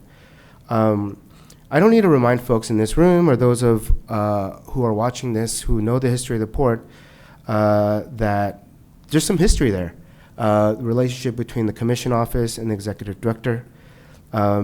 Many might say that raising the delegation of authority was long overdue, but I just want to emphasize at the core of it, the delegation of authority is less about power, which is what a lot of people see this as, right? Who has the authority to approve these high budget items? It's actually more about trust. And at the end of the day, one of our paramount duties as commissioners is to keep the port fiscally accountable. And I think that our willingness as a commission to give Executive Director Steve Metrick, and by way of transitive property, the executive leadership team, a higher delegation threshold is a testament to the relationship and the trust that we've built between the leadership at this institution and the Port Commission. So Steve, I just really want to thank you for your work in building up that trust with us and giving us the confidence in your judgment and your leadership team. I distinctly recall my first day as an elected commissioner, we had the retreat. This was even before I was sworn in. And we had the commissioners' retreat, and we had a dinner, and you had brought this up during the dinner, and it was immediately shot down. It wasn't even like a point of a conversation. But we've come a long way in 3 years, or almost 4 years now. So really appreciate that trust that you've built up between us and your team and yourself. We've really moved some big rocks, and I'm really proud to have done it in the last year. I think for me, personally, the cherry on top of all this was renewing our sister port agreement with the Port of Busan after 42 years. And as many of you know, my parents are immigrants for South Korea. My father was born in Busan, and so for me it was very special and another one of those full circle moments. So I really appreciate that. It was a truly special and historic year for us here at the Port of Seattle. I want to thank my colleagues for entrusting me with leading us this year. Earlier in Executive Director Metrick's remarks, he stated that the Port of Seattle had its best year operationally in our history. And although I just took credit for everything, I just have to say that it's really all the staff who make this happen. And that was all possible because of the hard work of our people. So I want to thank you for all that terrific work. I think thanks to all the work of the folks who work at the Port of Seattle, whether you're directly employed by us or not, we are well on our way to building the port of the future. And so in conclusion, I just want to say it's been a tremendous honor to serve and lead us through a tremendous year, especially as the youngest and first person of color to serve as the president of this institution. But as one of my close mentors would always remind me, it's great to be the first, but you should never be the last, which is why I'm actually even more ecstatic and excited knowing that the next commissioner to lead us will ensure that I am not the last. Commissioner Mohamed, you have already been such a tremendous leader for us. The way that you have helped us navigate community, especially when it came to tremendously sticky issues like curbside management and taxis, has been masterful, and I've tremendously grown a lot of respect for how you deal with things and learned a lot from you as well and how you engage with community. I'm extremely excited for your historic presidency as the first woman of color. I think I still get the title as youngest though, so I'm sorry about that. But the first woman of color. But I just know that you're going to lead us into the next chapter, that you will continue the legacy of all the great work that the port has done. And I think, whatever you have in store for us, whatever vision we have, and I think I speak on behalf of my colleagues, and that you have our full confidence and faith in executing the duties of the presidency, but also the full faith and confidence of the leadership here. And I just want to thank you for your leadership, for stepping up, for all you're going to do for us today, and also for the many years that we hope to keep you here at the Port of Seattle. Thank you. So with that, I just want to conclude, and Clerk Hart, please read our slate of officers into the record. Get a round of applause for Commissioner Cho. Thank you. Thank you. I'll go ahead and read that slate of officers into the record. The Port of Seattle Commission hereby elects the following slate of officers for 2024. All terms expire December 31st, 2024, pursuant to the Commission bylaws. President Hamdi Mohamed for the terms January 1, 2024 to December 31st, 2024. Vice President Toshiko Hasegawa, January 1, 2024 to December 31, 2024. And Secretary Ryan Calkins, January 1, 2024 to December 31st, 2024. The individuals listed above have agreed to perform the duties of their respective proposed offices in 2024, have acknowledged the principle that public service is a public trust, have executed annual transparency pledges, and recognize that all officers serve at the pleasure of the Port of Seattle Commission. And that is the slate of officers. Excellent. Commissioners, the order before you designates our president, vice president, and secretary positions for 2024. Is there a motion and a second to adopt Order 2024-01? So moved. Second. Thank you. The motion was made and seconded. Is there any discussion? Don't all jump in at once. All right, Commissioner Calkins, go ahead. Well, let me just say, I think part of the magic of this commission is that we have a group that not only brings extraordinary talents in each position, except position one, but also a genuine respect for each other, collegiality, friendship, I think. I like all of you, including Toshko. We wish you were here. You know, I want to say thank you to Sam for a really fantastic year of leadership and modeling to the rest of us leadership skills that I certainly took notes from and am trying to emulate in my own leadership capacity. But really, the spotlight for today is with Commissioner Mohamed. And you know, I think my only regret is that I don't get to spend more time with you. You're an extraordinarily busy person, but I learn so much from you in every meeting and encounter and dinner at your house with our spouses. You know, I think the one thing that comes up again and again and again is this sense of grace. And I mean that in your composure and also your the compassion that you show to people. And boy, I could not think of a better leadership attribute for our institution. And so I am really excited for this year ahead. You're going to be phenomenal. You're going to elevate the port. You're going to stand on the shoulders of giants and take what Sam and our executive leadership team have done over the last year and take us even further. There will be moments of celebration, and there's going to be really, really tough moments, and I am 100% certain that you are going to take all of that and excel, really, truly. So, yeah, I have zero qualms about this slate of officers. I'm going to pretend that as secretary, I'm like a cabinet secretary. But I know it just means I get to sign a lot of papers this year. But I'll gladly do that and support whenever needed, you know, as fill-in, as vice chair or chair, whatever. So really looking forward to the coming year. Yes, Commissioner Feldman. I'd like to express my great support and appreciation for your work as president, Mr. Cho, and thank you for all those air miles. I hope you did your carbon footprint offsets, and I understand the port does all of them, actually. So, but very much a very productive year, and couldn't help it. So, and I do think that you've laid great groundwork for Commissioner Mohamed, who I am very excited about assuming the reins, and had a chance to get to know her a little bit and look forward to knowing her more. I do want to say that the responsibilities, the time commitment will be significant, but I know that you're able to rise to the occasion. And I think one of your greatest attributes, among many, are that you can take on these hard things, you can go through some contentious stuff, and then move forward.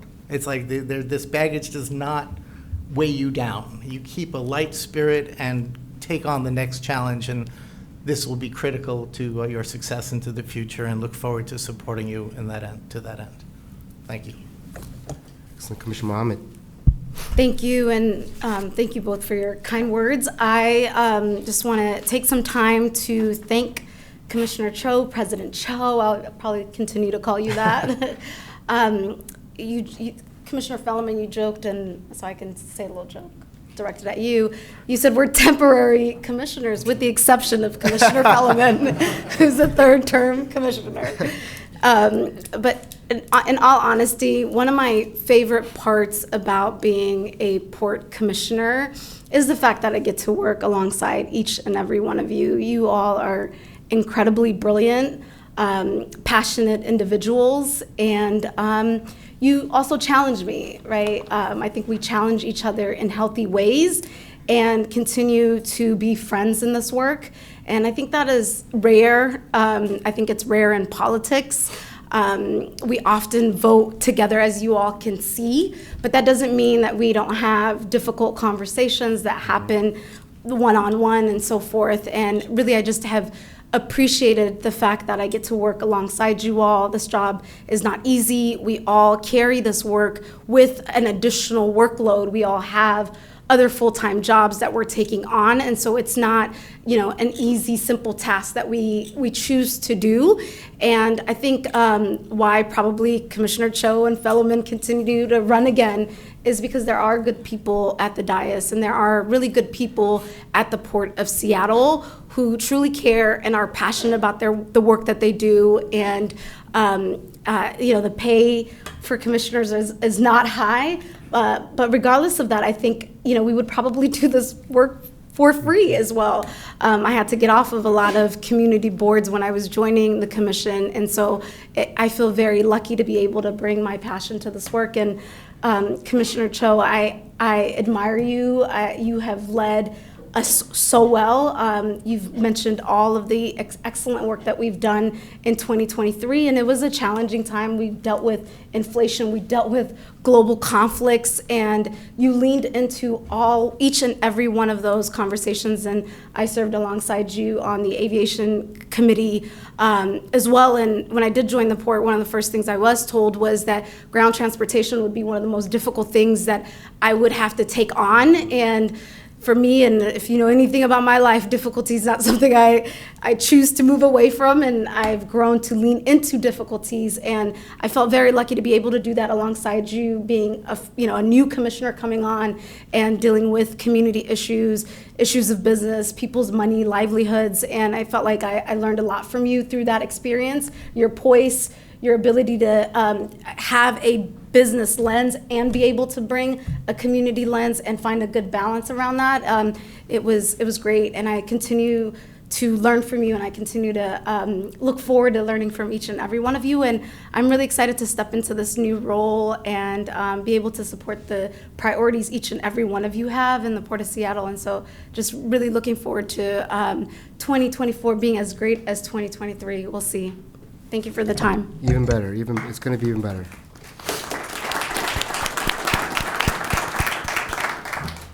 All right. Hearing no further discussion, Clerk Hart, please call the roll for the vote. Commissioners, please say aye or nay when your name is called. Thank you. Beginning with Commissioner Calkins. Aye. Thank you. Commissioner Fellowman. Aye. Thank you. Commissioner Mohamed. Aye. Thank you. And Commissioner Cho. Aye.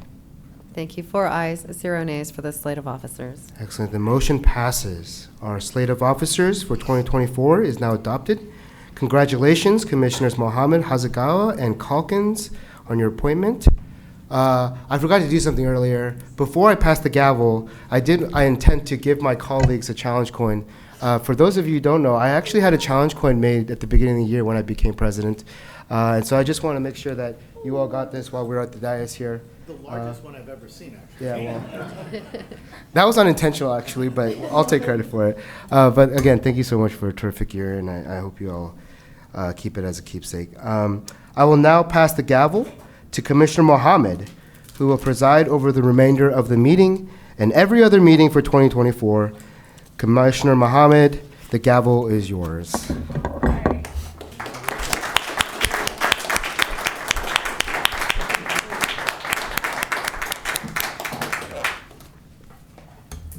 See, that's how you do a peaceful transition of power.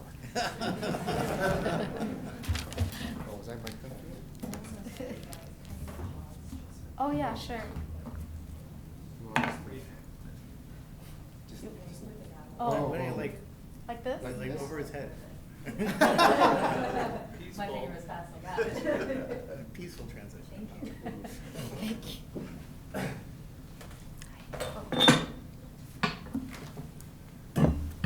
Is this your cup, sir?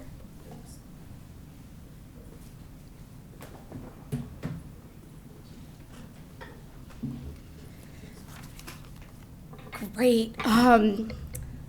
Well, before I move on to our additional business items, I also would like to give Commissioner Cho something, his own personal gavel, an honorary gavel that I'd like to present to you. This is for you, Commissioner Cho. Thank you for your leadership. And it comes with it. Oh, maybe I still do have some power here. Are there any additional comments to begin the year? Thank you, Commissioners. Moving to item 11, presentation and staff reports. Clerk Hart, please read the next item into the record. Executive Metric will then introduce the item. Thank you, Commissioner. This is agenda item 11A, the 2024 Federal Legislative Agenda Briefing. President Mohamed, congratulations. Vice President Hasegawa, Secretary Calkins, congratulations to you all. Commissioners, this is your first opportunity to provide comments on our proposed 2024 federal priorities. While a divided Congress will increase the challenges of passing major legislation in Washington, the port still has significant potential for progress on our key goals through grants, through partnerships with federal agencies, and through administrative rulemakings. We are also pleased to have strong relationships with our congressional delegation, who have shown their deep commitment to working with the port on our priorities.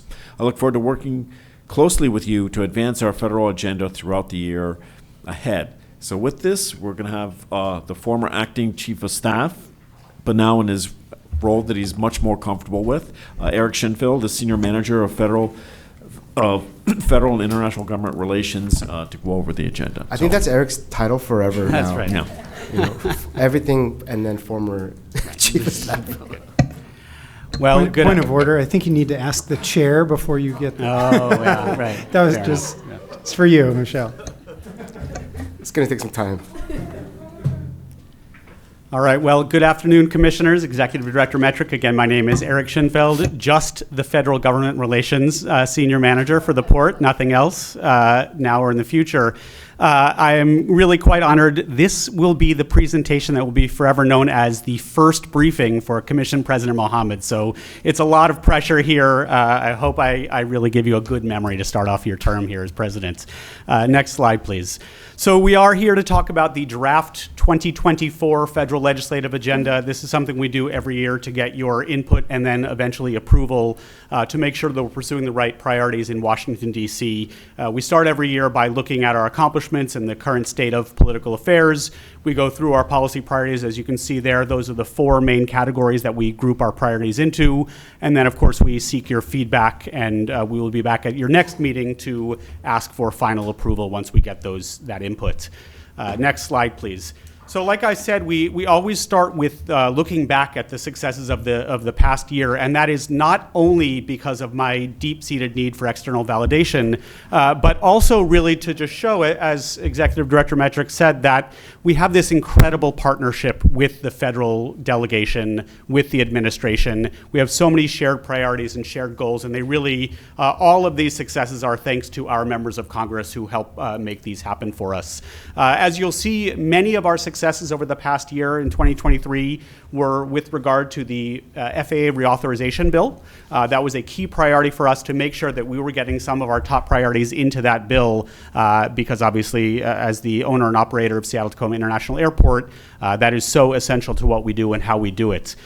First and foremost is that we got together with the 6 cities around the airport through our START committee and identified 7 priorities related to aircraft noise and emissions that we wanted to push. And I'm really pleased to say that we were able to get 5 of those 7 priorities into either the House and or Senate versions of the FAA reauthorization bill. It's a huge accomplishment, and again, not only in thanks to our congressional delegation, but also because of the second bullet there, the first ever DC fly-in where the port went with members of those communities around the airport, stood shoulder to shoulder, spoke with one voice about what our priorities were, And it really made an incredible impact on everyone we met with in DC, and that's why we were able to be so successful. And just to highlight what some of those successes are, those 5 out of the 7, including looking at ultrafine particulates, including looking at quote-unquote failed packages, failed noise packages, and how we can get additional federal funding for them, potential changes to the 65 DNL noise contour,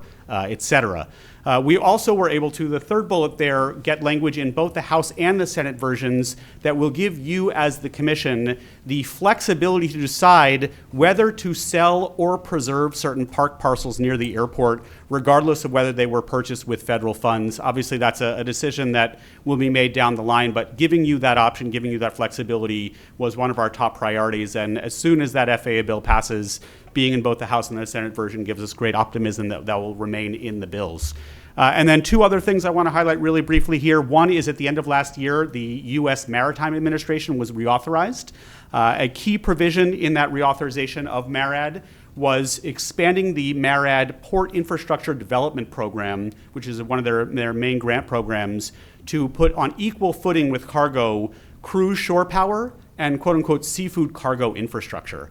In the past, the Northwest Seaport Alliance has hogged all of the money from FIDP just because cargo is really important. But we also believe here at the home port that shore power for cruise is really important, that our seafood business is really important. And so this change allows us to pursue federal grant funds through PIDP for Pier 66 and Terminal 91 in ways that will be really beneficial. And then finally, thanks to Senator Murray, there is language in the Transportation Appropriations Bill for next year, or rather this current year, that would provide funding for doing a study to really understand the scope and the size of this issue around failed noise insulation. So really excited about that once the federal funding package does pass. So next slide, please.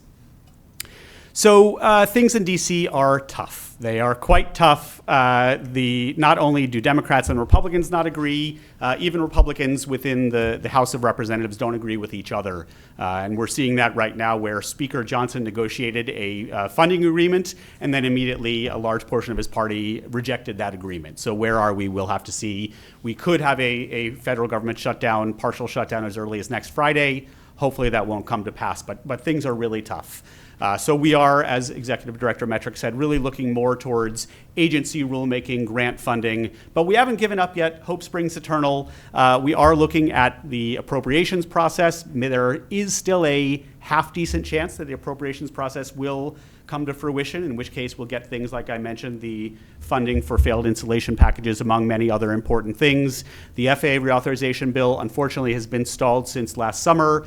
Hope springs eternal that they will eventually be able to come to some compromise on pilot training hours and pilot training simulator hours, which is one small issue that's holding up pretty much the entire bill, unfortunately. We'll talk about the Farm Bill, the potential for that bill to pass this year and the impact on sustainable aviation fuels.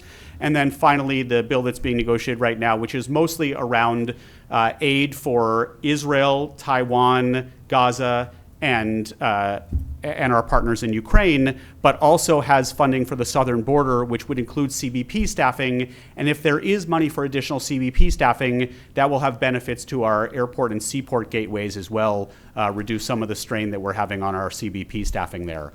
And then, like I said, areas that we'll pursue on the executive side, grant funding, trade, workforce development, et cetera. Next slide, please. So we have about 50 policy priorities in 2024. But if you said to me, hey, Eric, if you had to just pick 10, what would those be? I would say, commissioners, you're in luck. I have a slide for that. And these are our top priorities here, our top 10 priorities. You'll notice there, a lot of them are about pursuing federal funding.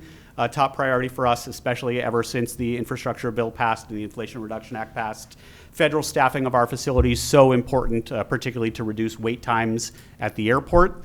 And then that partnership opportunity on things like sustainable aviation fuels, green corridor, PFAS firefighting foams, and aircraft noise and emissions. We really need to take advantage of those partnerships as long as we can with the Biden administration. Next slide. There are so many priorities that we have, and so I'm not going to walk through all of our existing priorities. I'm going to focus today really on what are the new ones or the ones that we're sort of tweaking and updating for 2024, and thereby the key 4 categories that I mentioned earlier. In terms of infrastructure, I mentioned that PIDP expansion will look at is there funding for our seafood cargo facilities, the CBP staffing I mentioned, but also really working with our federal partners on both the West Waterway and the East Waterway to see if we can continue to make progress on both of those really, really important projects. Next slide, please. On decarbonization, which of course is one of our top priorities, we were really, really pleased at the end of last year to see that the U.S. Department of Treasury finally put out its rulemaking for the use of this Sustainable Aviation Fuel Blenders Tax Credit. That allows some of these private sector partners that we have to start making investments in adding new SAF capacity. And it was a really great thing. We were pushing very hard to make sure that not only the CORSIA model for calculating the carbon benefit of some of these SAF technologies, but also the GREET model, which is a different model that I cannot possibly explain to you the difference, but I know it's really great that we got GREET, and so that's fantastic for all of us.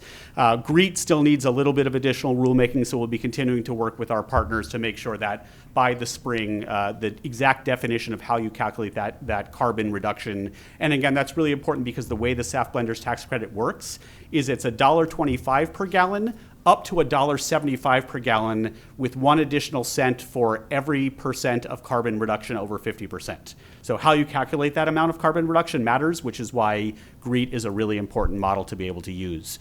And then finally, I did want to talk about the Farm Bill. We don't talk about the Farm Bill very much in terms of SAF, but the U.S. Department of Agriculture actually has significant programs for feedstock R&D, for loans and loan guarantees for biorefineries, and then there's a new proposal for a farm-to-fly program, again, really looking at helping to build the capacity for feedstocks for sustainable aviation fuels. Yeah, Eric, can I stop you? Yeah. I'm going to pause and see if commissioners have questions, and I know Commissioner Calkins has one. Sorry, Eric, I just had one quick question. When you're talking about agriculture, does forestry and forest products fall in there, and therefore would that feed? It does? Yes. Okay.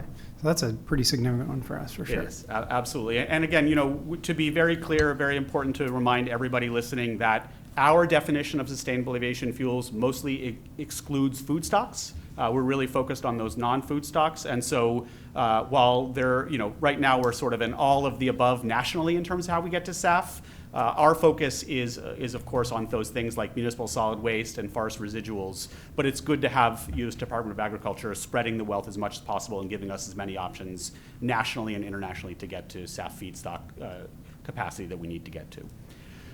Next, sorry, Commissioner, yeah.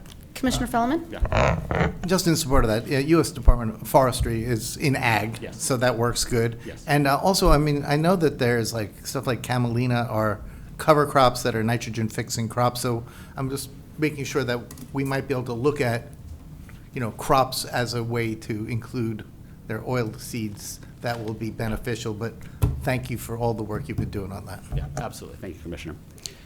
So next slide, we want to talk about some additional sustainability priorities that are not around decarbonization per se. One is a priority that Commissioner Calkins has been leading on how do we make sure that we actually have the domestic shipbuilding capacity to carry some of these alternative maritime fuels, transport large things like offshore wind turbines. So we have added that this year, proposing to add that this year, and we appreciate that suggestion. Continuing to work on speeding up permitting, particularly for things like environmental mitigation banking. And then this point, I want to just call out really briefly here, one of our next big proposed environmental mitigation projects is Terminal 25 South. One of the things we have to do is some in-water work.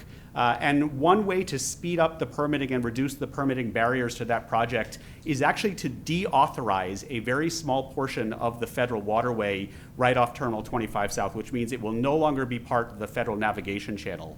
The benefit of that is that we are able to do that in-water work rather than the U.S. Army Corps of Engineers doing that work.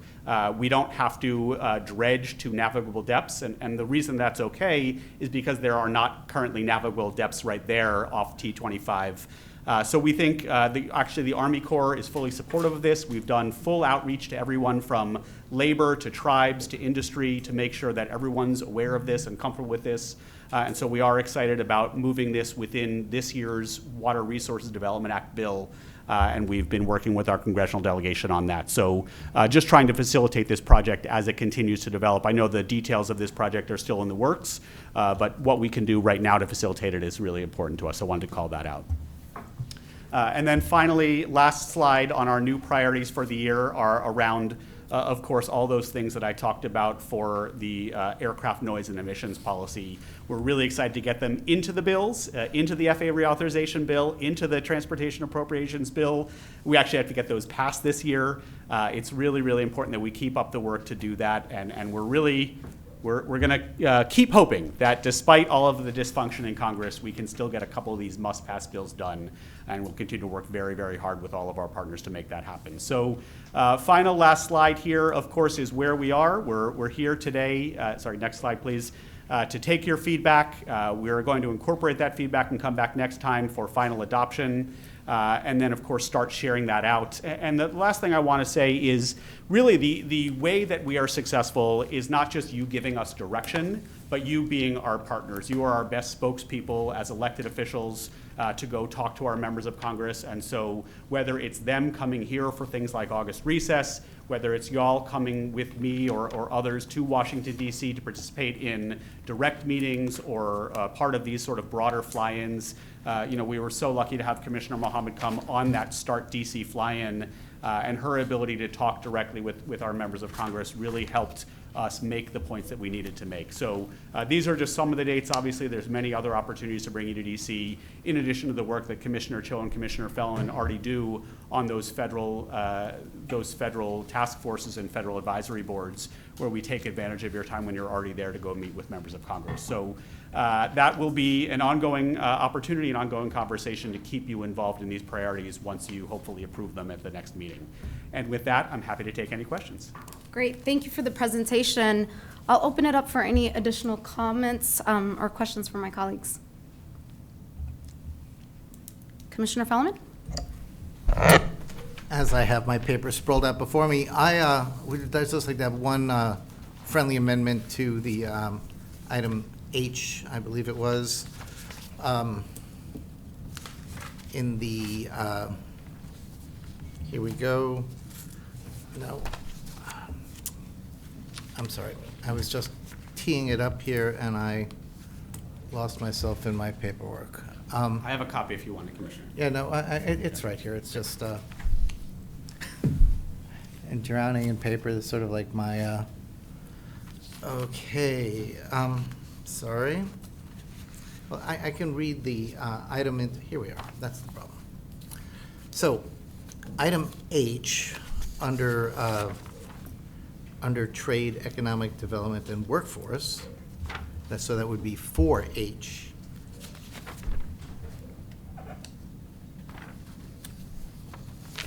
Yes. That's not even right. I'm sorry. It would be under maritime decarbonization, which would be 8H. No, just H, please. Maritime decarbonization, number 8, letter H, support of offshore wind development. A couple of friendly amendments. So we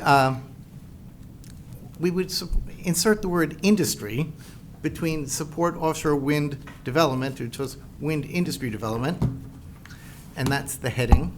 So to support legislation to advance the offshore wind industry, and then inserting such as, including the rest, is creating opportunities for the Pacific Northwest to become a leader in manufacturing, assembly, deployment, inserting workforce, maintenance, deleting and, inserting supply chain, and then adding and scientific research, to continue to include the assertion while excluding advocacy around siting decisions.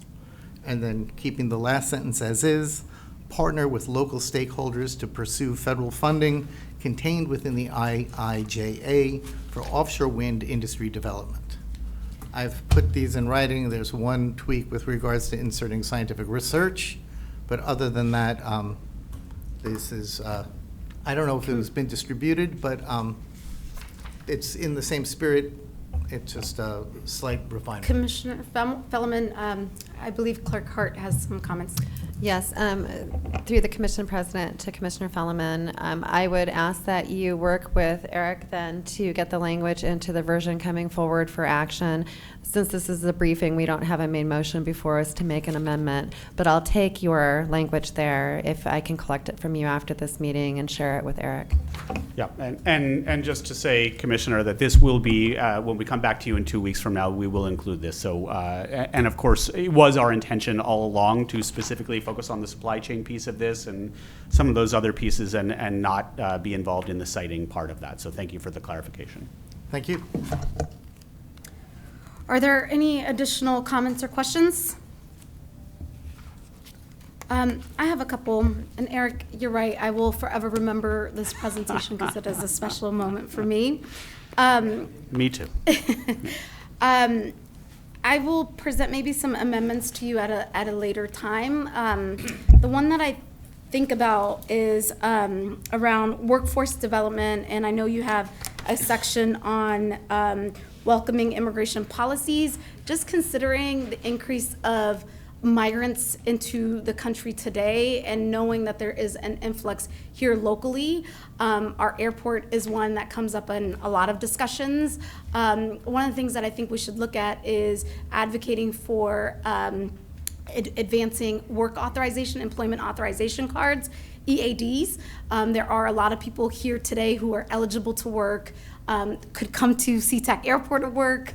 They remind me of my parents sometimes, eager to go after the American dream and be able to be employed at our airport, but they are limited because it is so challenging to get those work authorizations expedited. So I think there is a clear connection between the labor shortages that we face at our airport and those who are prepared to work today. So I would like us to have just a deeper conversation around that. And then the other thing is the FAA reauthorization bill. It was great to be able to join you all in DC and to engage with the START committee members and the other elected officials. I do wonder though, are there other stakeholders similar to START that inform your legislative agenda items that you bring before us?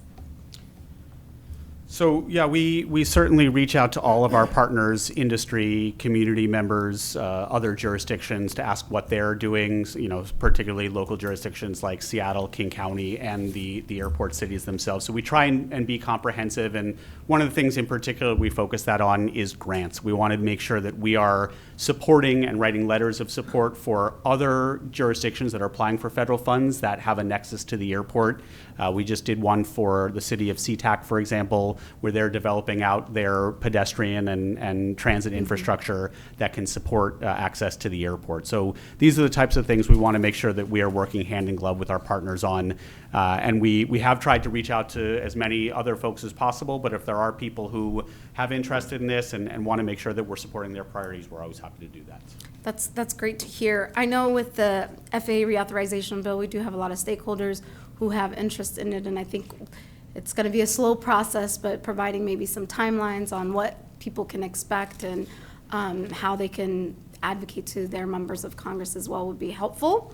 That concludes my questions for you, Eric, and sounds like the commission as well. So I'm going to give, okay, Commissioner Calkins. Eric, can you give us maybe a couple of minutes on trade policy discussions with particular emphasis on Asia and China in particular? During the 6 years I've been here, we've seen a significant impact as a result of increased tensions between China and the U.S. under both administrations. It's significantly impacting our agricultural and other exporters, including advanced manufacturing. Obviously, it's slowed significantly the amount of inbound trade that we do with China. There's all sorts of, reasonable people can disagree about how we should approach this, but just from a kind of a landscape perspective, what do you anticipate in the next year? Is there anything we should be advocating for with our delegation or more broadly in coalitions of ports to ensure that our exporters in particular have access to global markets, and particularly East Asian markets? Yeah, thank you for that question, Commissioner. You know, I think I want to be as objective as possible. This is not a partisan statement in any way to say that opening up new markets and reducing barriers to trade has been one of President Biden's lowest priorities. And you know, again, no judgment. There have been many important things happening, like COVID and inflation and war, et cetera.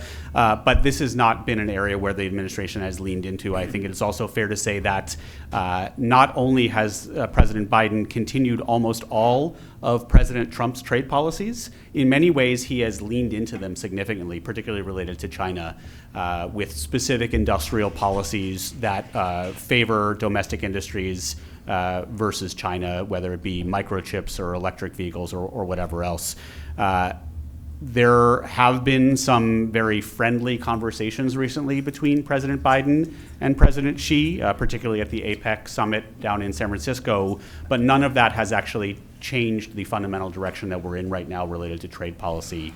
The president's main focus on trade policy has been to build a coalition around India, Japan, and Australia, which sort of feels like, what if we had some sort of trans-Pacific partnership trade agreement? You know, that would actually be a really good way to do that, but instead he calls it something different. He calls it IPEF, which is some sort of analogy. So, acronym rather, not analogy, or both. So I don't have very much optimism, long story short, about any changes in trade policy, about any opportunities to, you know, even Asia aside, find opportunities to lower trade barriers and open new markets, other than the good work that we're doing to, in spite of some of those trade barriers. And of course, you know, not only is trade policy itself stuck, but some of the key global factors related to trade, whether it be some of the global conflicts that are impacting trade in the Red Sea right now as we're seeing them, in the Black Sea as well. So it's just a tough time for trade. Important to your point though, continue to talk about the importance of trade, to talk about the importance of lowering some of those barriers. And we have a delegation that is receptive to that message, but right now it's just, there's no real opportunities to make a major shift at the moment. Thanks. Any additional questions or comments? Thank you, Eric, for the presentation. Well, that concludes our business meeting agenda for the day. Are there any closing comments at this time or motions related to committee referrals from commissioners?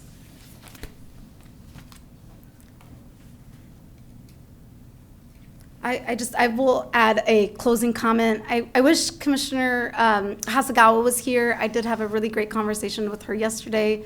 She's doing really well, and I just wanted to say I'm really excited to be able to partner with her as well in this new position. She has been, we both ran for office at the same time and have been partners. We see each other as sisters on at this dais in many ways. And so I look forward to her returning and for us to be able to work closely with her as well. And I just wanted to add that as closing comments. And, you know, we have an event later on today, this afternoon. I thought initially it would be an event where we would have maybe 20, 30 people there, but it has turned into something a lot bigger than I thought, times maybe 50. But I'm really excited. I'm looking forward to being able to see a lot of community members. When I joined the port, it was COVID-19 was happening, and I remember Clerk Hart and I were standing right here, both face masks. We didn't know each other really well, and I could tell she just kind of wanted to like move away from me, and I wanted to move away from her. It was a really difficult time when I came to the port. It was at the heart of the pandemic. And so I think this moment will be a full circle this evening to be able to celebrate with the port staff as well as community members who will be in attendance. And I just, again, as closing comments, want to thank you all for entrusting me in this new role. I'm excited for it. That said, Executive Director Metric, are there any closing comments for today? No, thanks for your time today, Commissioners. Great. Hearing no further comments and having no further business, if there's no objection, we adjourn at 2:13 p.m.